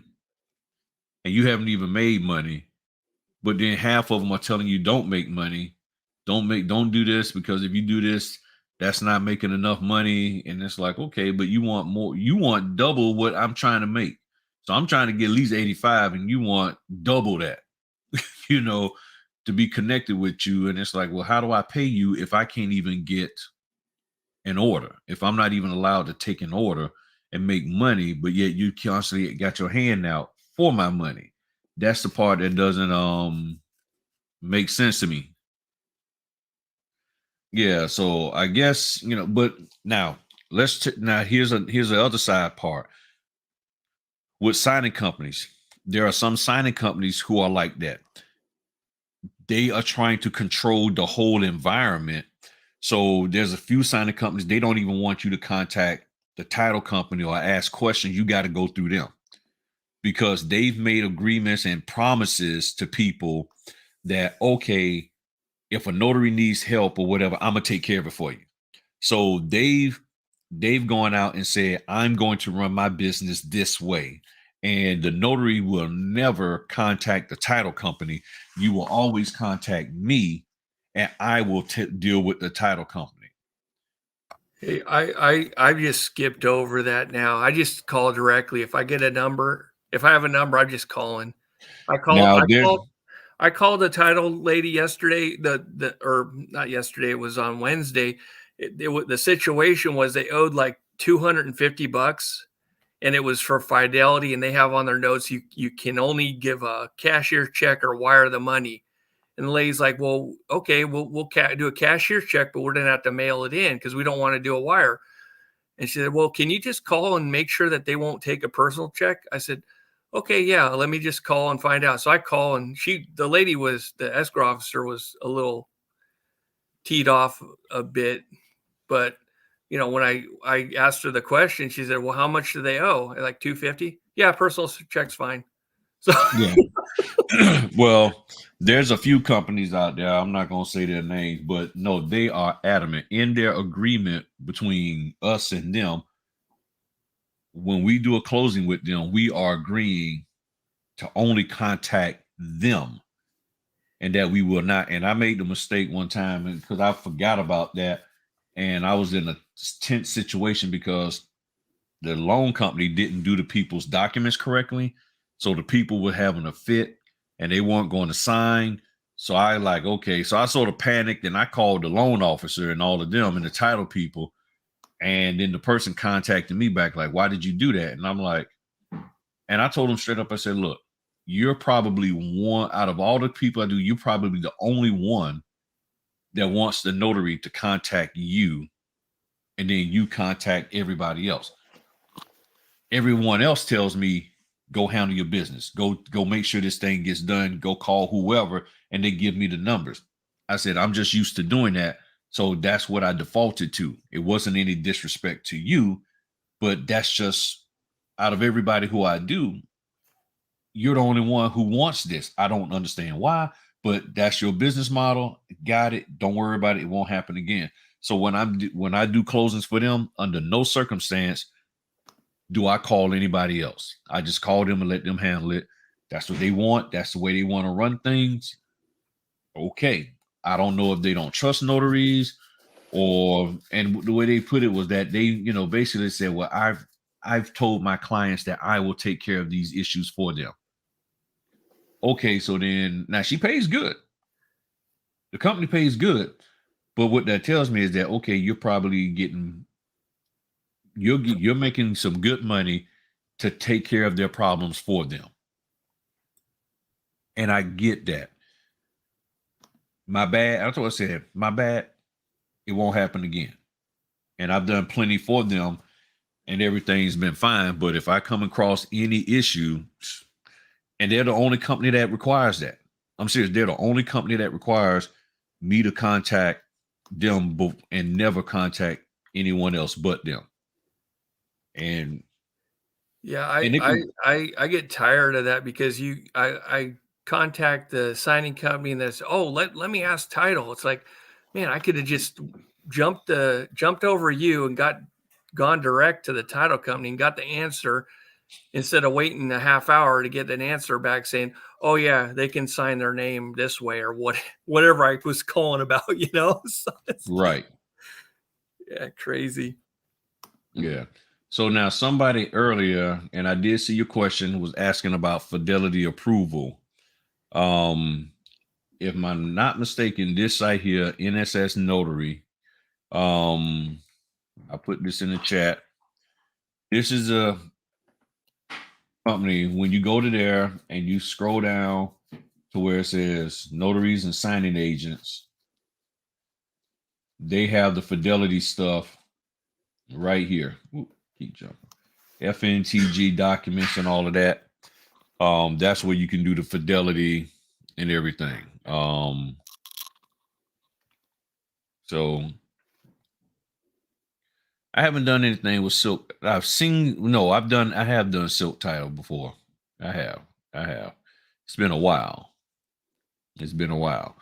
So Charge more for Silk Title for sure. Yeah, I think it hasn't been that many. It really hasn't. It hasn't been that many at all. With them. Yeah. And stuff. So check my email real quick. All right, cool. So yeah, this company here, NSS Notary Nationwide Signing Service. Okay.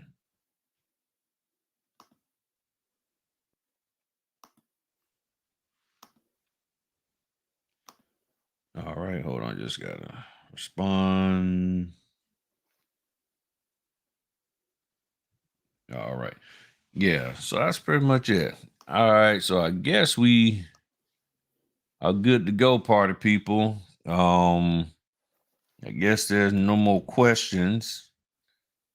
People still all timid about hopping on. I already know Jeff and Caprentice, they in there, they in the house. I know they're gonna always be there. And stuff.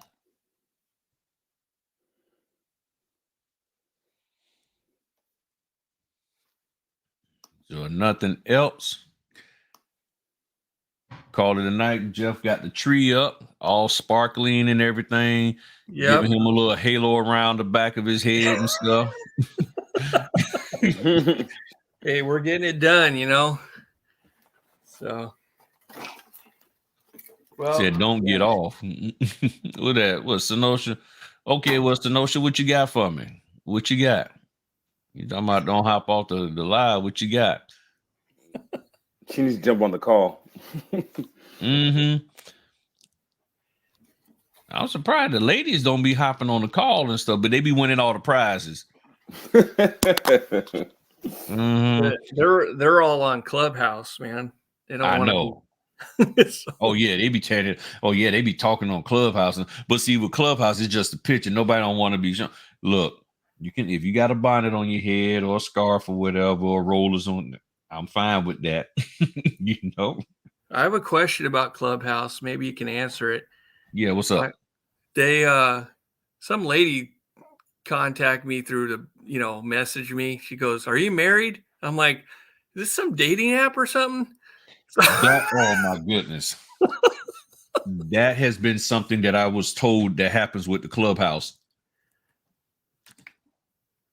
Because you always got that halo going around you, man. You always got that backlighting, and they're like, okay, wow, okay, yeah. You know, like Beyonce always got that her hair blowing, no matter what time of the year it is. She always got her hair blowing. So you always got that halo glow around you, man. Right. But yeah, I've been told a lot that yeah, on Clubhouse, the lady said, yeah, they be getting hit on. You know, folk be coming at them like, hey, how you doing? And it's like, so I'm not all that. It's not a dating app. Like, yeah, it's not a dating app, but folk be trying to hook up with people on there a lot and everything. Cause everybody wants to put that cute, sexy picture of themselves up there. You know, Jeff got the halo picture. And the lady's like, that's what I've been looking for. My mama told me to find a man who got a halo around him, and that's gonna be my boo. And you know, here comes Jeff. Yeah. Oh man. I'm cracking myself up. Okay. Well, I'm gonna let you guys go, and I'm gonna get to it here. Get it done. All right, man. Have a great night. Thanks for all your info, Griff. Yeah, everything went well? Okay.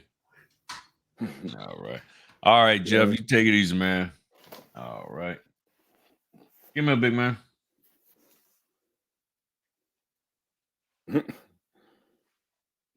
Yeah. Say hey to the people. Yeah, get down over here. Hey, how you doing? Yeah, this the other notary. So if y'all ain't got your act together, he gonna be taking orders from y'all. He gonna be doing it up. He taking the orders. He just got back from his. Everything went good with it? Yeah. No issues? No, everything's good. All right, cool. Thanks, man. Yeah. So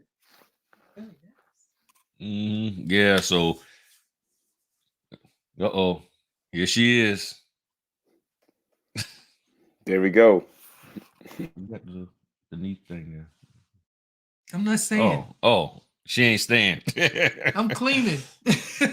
Why are you telling people? See, that make me look bad. She cleaning, like why he online and she cleaning. So now everybody gonna be all up on me and everything. So man, that's messed up and everything. But yeah. All right. Well, I'm trying to think. Do I need to eat? Well, it's almost 10 o'clock at night. I probably don't need to eat nothing else, but I ain't really ate too much today. But yeah, everybody, I just wanted to hop on. So just to recap real quick, make sure you understand your notarial laws, because if you don't, you could inadvertently get forced into doing stuff that you shouldn't be doing. You're notarizing in a manner that's not correct. And again, if you notice what we talked about tonight, none of this had anything to do with your document presentation. Nobody's coming at you, well, hey, Caprinas, the signers told us that you didn't explain the 4506T in a manner in which made them feel comfortable. Nobody cares what that ain't. No, did you notarize the documents correctly? They're not questioning you on that. So what could you get questioned on? And that's the way I look at this. I say, okay, what can I get questioned on and get taken to task over? It's what I'm hired to do. What am I hired to do? Notarize documents. So if I'm not notarizing the documents correctly, that's what they're going to get on me about. So what do I need to do? How do you mitigate that? You get your act together with notarizing the documents. Because people will call me all the time saying, I'm nervous, I'm scared, I don't know, I'm trying to figure this out. And I'm like, okay, what are you nervous about? Everything. Okay, well, that don't help me to help you. I can't help you on everything. What are you upset about? What are you nervous about? What are you scared about? Well, I'm nervous about how I'm going to present the documents. Okay, my next question is always going to be, what is it that you think you need to say about the documents? Well, I really need to be able to explain to them so that they can feel comfortable signing the documents. Okay, how comfortable are you with notarizing the documents? Well, I mean, I'm still trying to figure that part out. Okay, so are you hired to present the documents or notarize the documents? Which one? Well, no, I'm hired to notarize the documents. That's what I'm there for. Okay, so if you're hired to notarize the documents, why are you spending all your time trying to worry about presenting the documents? Well, this is Well, this, I just heard my printer run something he must have printed. So, that's what my trainer told me to do. Okay, so then your trainer told you to do that. Okay, so then how about this? If that's what your trainer told you to do, then how come you're calling me? Because if your trainer told you to do that and you're not comfortable after being with the trainer, there's a problem. And you paid the trainer. So you paid them, and basically they have not done enough to where you feel comfortable and confident to go out here and execute these documents and do your job. You really need to be communicating with them and getting them to do their job of getting you prepared for this, since that's what they said they would do by you paying them. Well, they won't return my phone call. I can't get with them, or I got to pay them more money to talk to them. Then you probably need to take the appropriate action to address the situation out of this, because and then that's when I tell them, say, look at my videos in my Notary Basic playlist, because if you look at those videos, the first 3 or 4, that'll give you an idea of what you need to do as a notary for is executing the documents. But they come back and say, well, I saw that, but see, it didn't seem like your videos talked about how to explain the documents. Again, why are you worried about explaining the documents when you don't know how to notarize? What have you been hired to do? What are you commissioned to do? And they'll tell me, well, yeah, I understand that, but I just feel personally that I need to know this so that I can present these documents right and make sure that they know what they're doing and why they're doing it. And I'm like, okay, when did that become your job? So, and I'm sharing with y'all this because these are the conversations, and some of y'all on the line I've had conversations like this with, but these are the conversations that I'm having. It's like, okay, we're going round and around, and basically what you want is somebody to give you the 411 on how to verbally say this document is this document is that. That is what you want. Where is it? So what you really want, and I know I was getting ready to get off, but let me hit this real quick. Okay. So here's what you want. This here is called, it said, to be filled personally by the seller or borrower, his or her own handwriting, the indemnity of affidavits and debts, liens, possessions, and continuous marriage used separate for each party. What you want to do, this is what you think being a notary is. And y'all might think I'm being a little mean here, and probably am. This is what you think being a notary is. And what somebody done, in my opinion, done lied and told you, that you're supposed to only be concerned with being able to explain and break this down. Now, any reasonable adult should be able to understand the questions here. Simply, They answer these questions.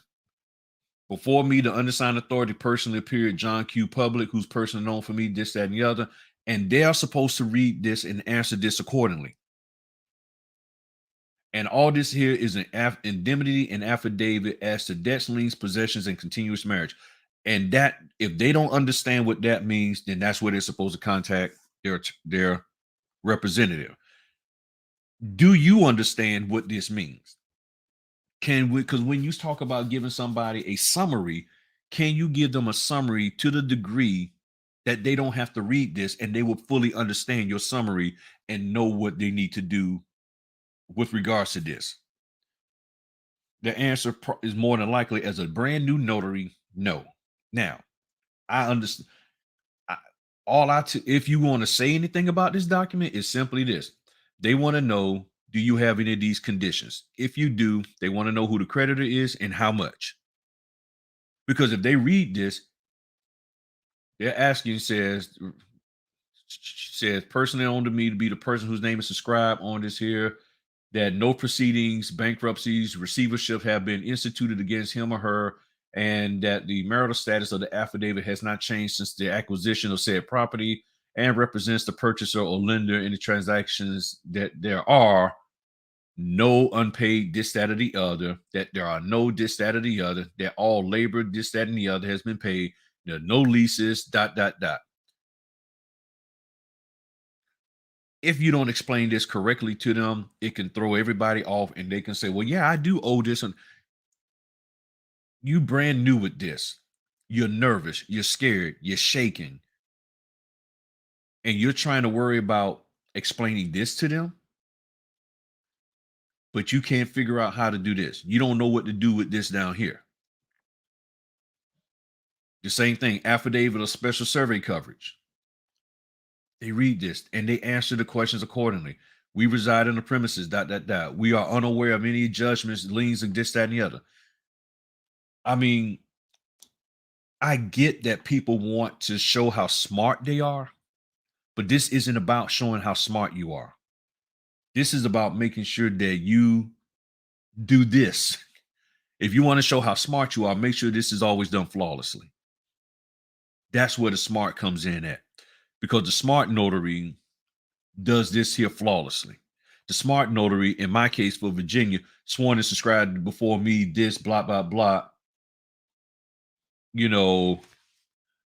by John, John Harris and Sue Harris. That's what I'm supposed to do. I do this correctly, I'm good. It ain't about all of this up here. Same thing, you go to this here document. This here, of course, that's a voided check for them payments, errors and omissions. They can read this and understand this themselves. Because in order for you to give a proper summary of this here, to the point that they can understand it, you need to understand it.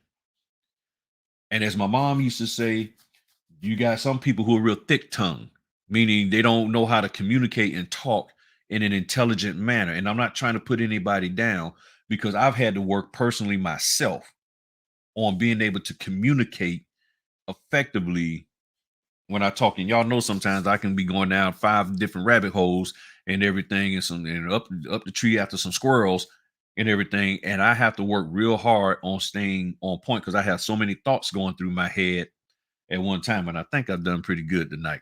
I've been really working on it.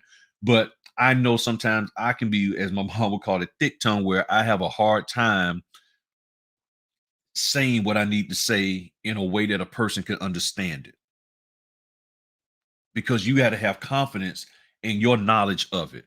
I mean, what is there for me to say here? Agreement to pay escrow. Closing USA, closing agent, lender acknowledges receipt of the funds, this, that, and the other. The borrower agrees to indemnify, save, and hold harmless closing USA from all losses and expenses rising.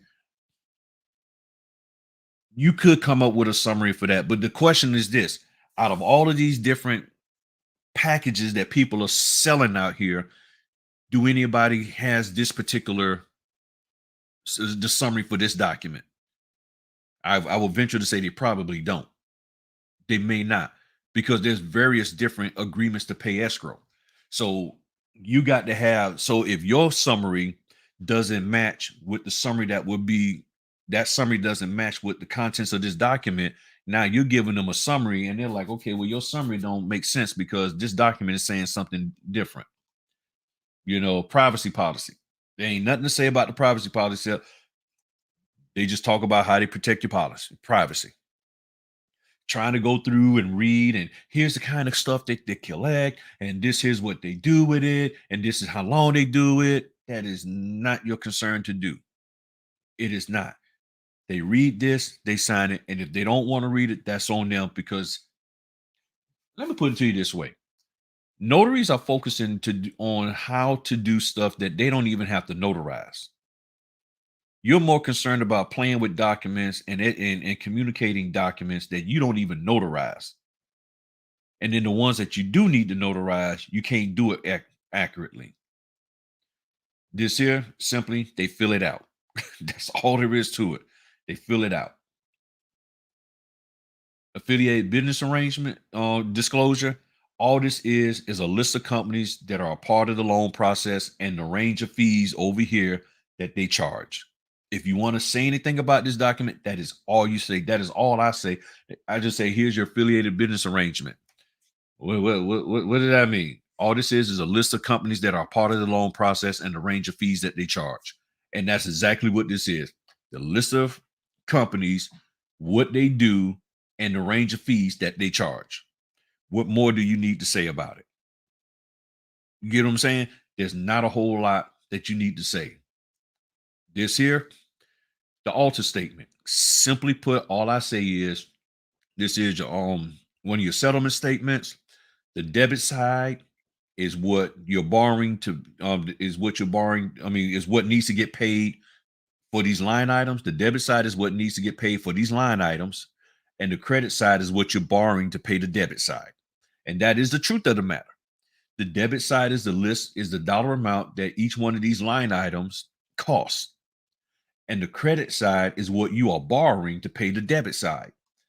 And the difference between the two is money coming from you or to you. I don't get into pointing out, hey, here's your homeowner's insurance for the next 2 months. Why do I need to do that? They're grown people, they can read for themselves. They're supposed to read this.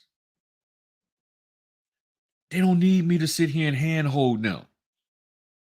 You're a 23-year-old adult trying to handhold a 45, 50-year-old couple through this. They grown, they got kids your age. They could take offense to that. They're like, okay, we know what we're doing. And majority of the time I get into these signings, the people have already read through this stuff and they just want to sign. And they're not there. They're not coming there to hear me talk and do all of this. So I just say that the debit side is what needs to get paid. The credit side is what you're borrowing to pay the debit side. And the difference between the two is money coming from you or to you. Very simple to do. And then also here, I tell them, I said, sign your name, please date. If you see a date field, date it. If you don't see a date field, you do not have to date.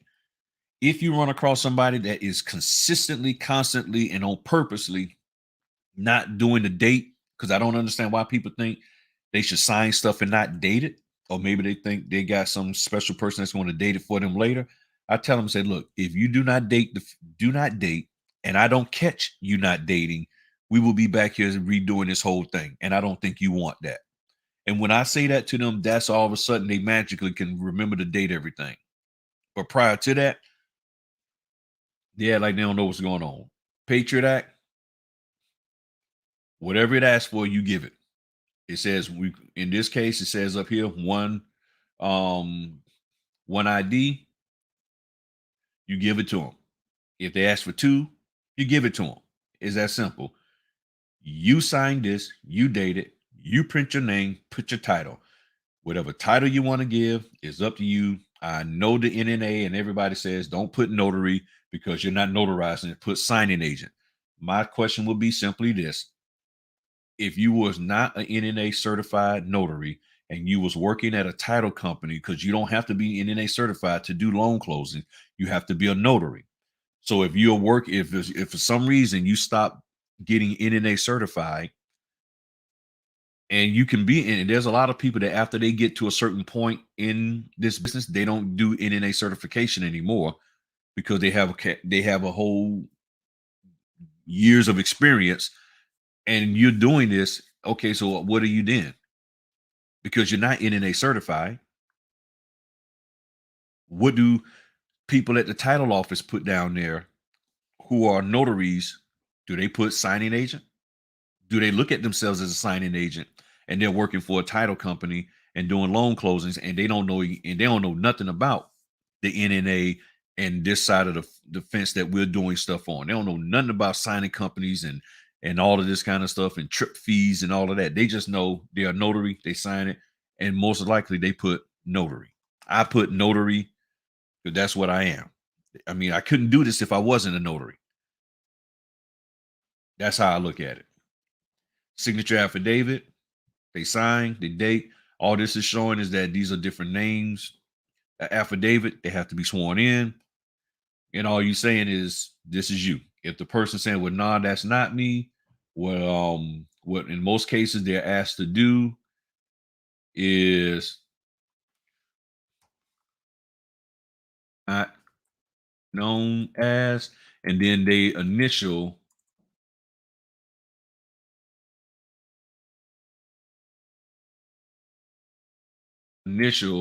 after it, acknowledging that they wrote that. You know, that's not me.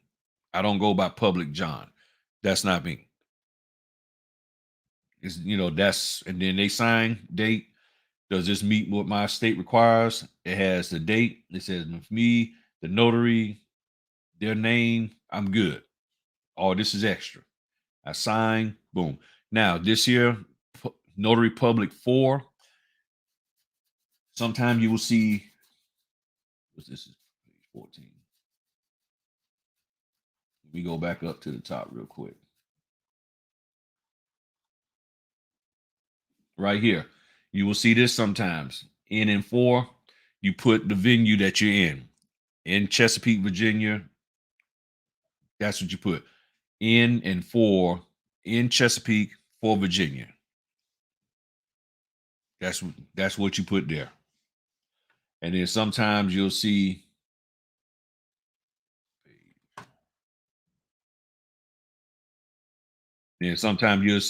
Notary Public for Virginia, and you just put your state there. So these are different things that you do. Deed of trust, I just put the first page and the last. Deed of trust, they sign, keep it going. I mean, there's not a whole lot condominium rider, because they live in a condominium, there's this rider that has covenants and all of that. You don't have to read over the covenants for them and all of that. You don't have to do all of that and everything. You don't have to do that. And then they sign it. I mean, I don't, VA assumption policy. And it says what it is. This loan is not assumable without the approval of the Department of Veteran Affairs or its authorized agent. All this is saying is nobody can take over the loan without the VA's approval.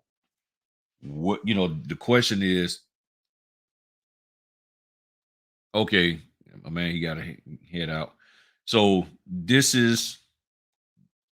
that's all you're doing. I mean, what more do you need to say about this? I mean, why would you sit here as a brand new notary trying to break down late charges to them, gratuities, transfer of properties, and all of that? Why? Why would you need to do that? That's not your role in here. And then if you do all of that, and then when you get to the point of notarization, the note, all I do is, here's your interest rate. Mainly, I focus on right here. Boom. First payment. They can see the interest rate. Sometimes they're asked,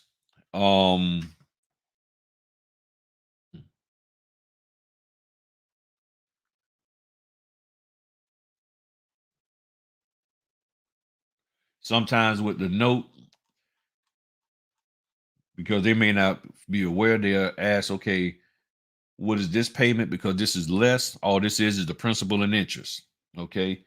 That's it. The principal and interest, you're promising to pay back the principal and interest. It doesn't include your escrow and all that. So all of these here, here's another errors and omission.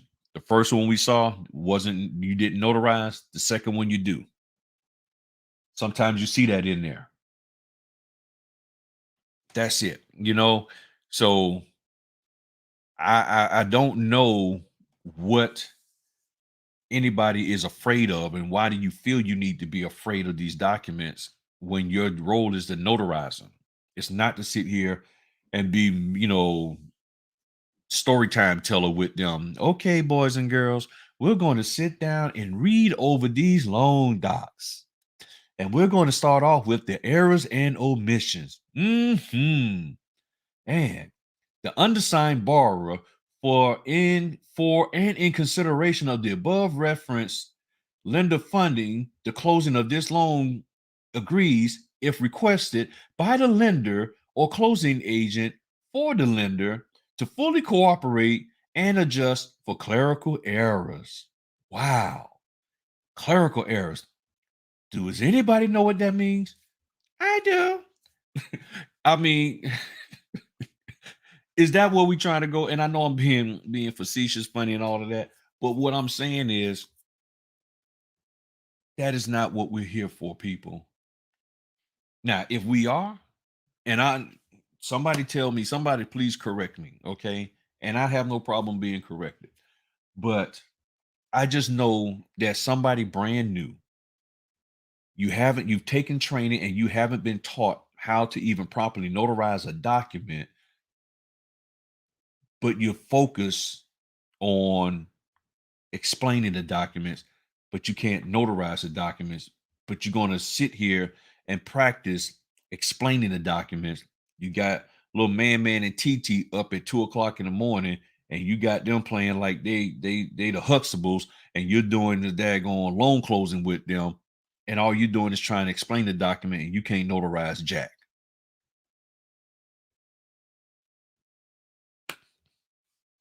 And many of you probably that's in here and is watching the replay going realize, yeah, I've been in trouble because I didn't know how to notarize. That's what got me in trouble. That's what got you in trouble, huh? Okay. Well, how do you get out of trouble? Learn how to notarize.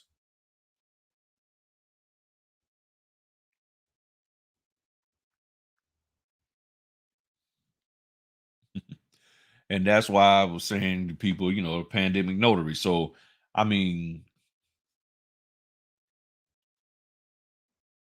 I don't know. I mean, just like here, closing disclosure. All I do is say, this is the amount. This is your loan amount. I mean, your property value. Here's your lender. I just tell them you're a 30-year refinance fixed rate VA loan. Here's your loan amount. Here's your interest rate. Here's your principal and interest payment. And then here's your payment with your escrow for your taxes and insurance. Here's your closing costs, and here's money coming back to you. That's it. I do not go into all of this here because I am not the escrow officer, title officer, or any of that. That is not my role. And for some, yeah, they think it's cute. It makes them feel good that, they're doing this and all that, and they make them feel more important. And maybe they don't like the role that they have to play as a notary. They think that it's a lesser role because they're not doing something fancier. That's why I say if push comes to shove, if you really want to get into the loan docs, be a loan officer or be a title person. Stop being a notary and go on that side of the fence. Because you're complaining about the money, and then you see, this is a crazy part. You're going to sit here and do all this extra stuff and then complain about the money, do extra stuff that you shouldn't be doing in the first place or not required to do. And then you're going to complain about doing the extra stuff and not getting compensated equally in accordance with that. So how about who normally would do all of this document explaining? Well, that would be at the title and the escrow people and all them. You need to scan back. Okay. Okay. I got that. Do this scan back for him. You know, you trying to do all of that, and you might as well just go ahead on and hop on the other side of the house. Just go ahead on and hop on the other side. I got this new floor thing. It's slippery as I don't know what. Okay, no scan backs. All right, cool. So make sure all your stuff is straight, notarization, dates, all of that. There was nothing that needed to be initialed, right? Okay, cool. All right. So as long as everything's good, um, just I'll drop it off for you. I'll drop it off. So yeah, so put in the folder, and here's your FedEx stuff. And you already uploaded the pictures, right? The images. I mean the IDs. Yeah, so you good to go. All right. So he's straight. But yeah, so my thing is, you're trying to do all of this extra stuff, then why don't you work on the side that gets paid for doing all that extra? That's, I mean, just go ahead on and be a loan officer, be a title officer. Just go ahead on. I mean, that why not? Because they're the ones who are making all the money. I mean, notaries are complaining and they're sitting here. I don't even know if it shows it on here, looking for settlement fees and stuff like that, and all of that. They're trying to sit here and find, fees for all of that. So let's see here. Settlement closing fee. All right. So like on this document here, it says settlement closing fee right across here. So settlement closing fee, the closing USA, the settlement company, 500. I don't know how much I got paid for this. This is so long ago. But you look at it and say, wow, they getting 500. Oh, I want more. Okay.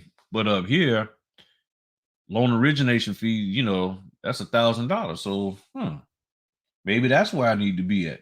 Maybe get the $1,000 instead of that. You know what I'm saying? I'm like, how much money do you need? Because if you need $1,000 a pop, then being a notary is not the side of the house that you need to be on. You need to be on the side of the house that offers you $1,000 a pop. That's what you do in your W-2. Well, being this receptionist at the front desk ain't making me enough money.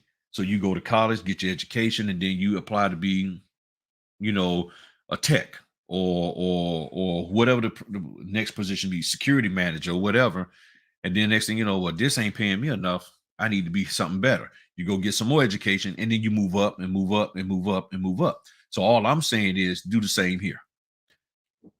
Start off as a notary, then move on up from there. It's a lot more responsibility. It's a lot, because see, if you're going to do that, then that means if you're going to be a title person, then that means you should be so well versed and so on point that not a single document ever goes late to a notary that you're hiring. Because where we have the biggest problem, title companies getting us to docs late, lenders getting us to doc late. So if you're going to be on that side of the house, then I don't ever want to have a late doc from you. Since that's where you say you want to be and make the big bucks.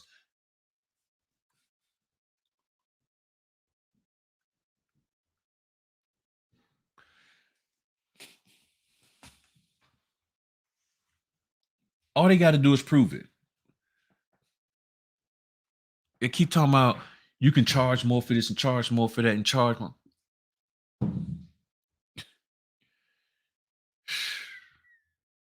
Again, how much do you need to get paid? That's the big question. How much do you really need to get paid? Because everybody's acting like what they're getting paid is not enough. My question is, how much do you need to get paid? How much more? That's what I'm trying to figure out. How much more do you need to get paid in order for you? Hold on.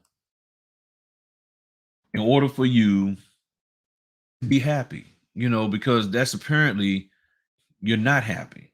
You know what I'm saying? You're not happy, but you want more and more money. So, okay, how much more money do you need?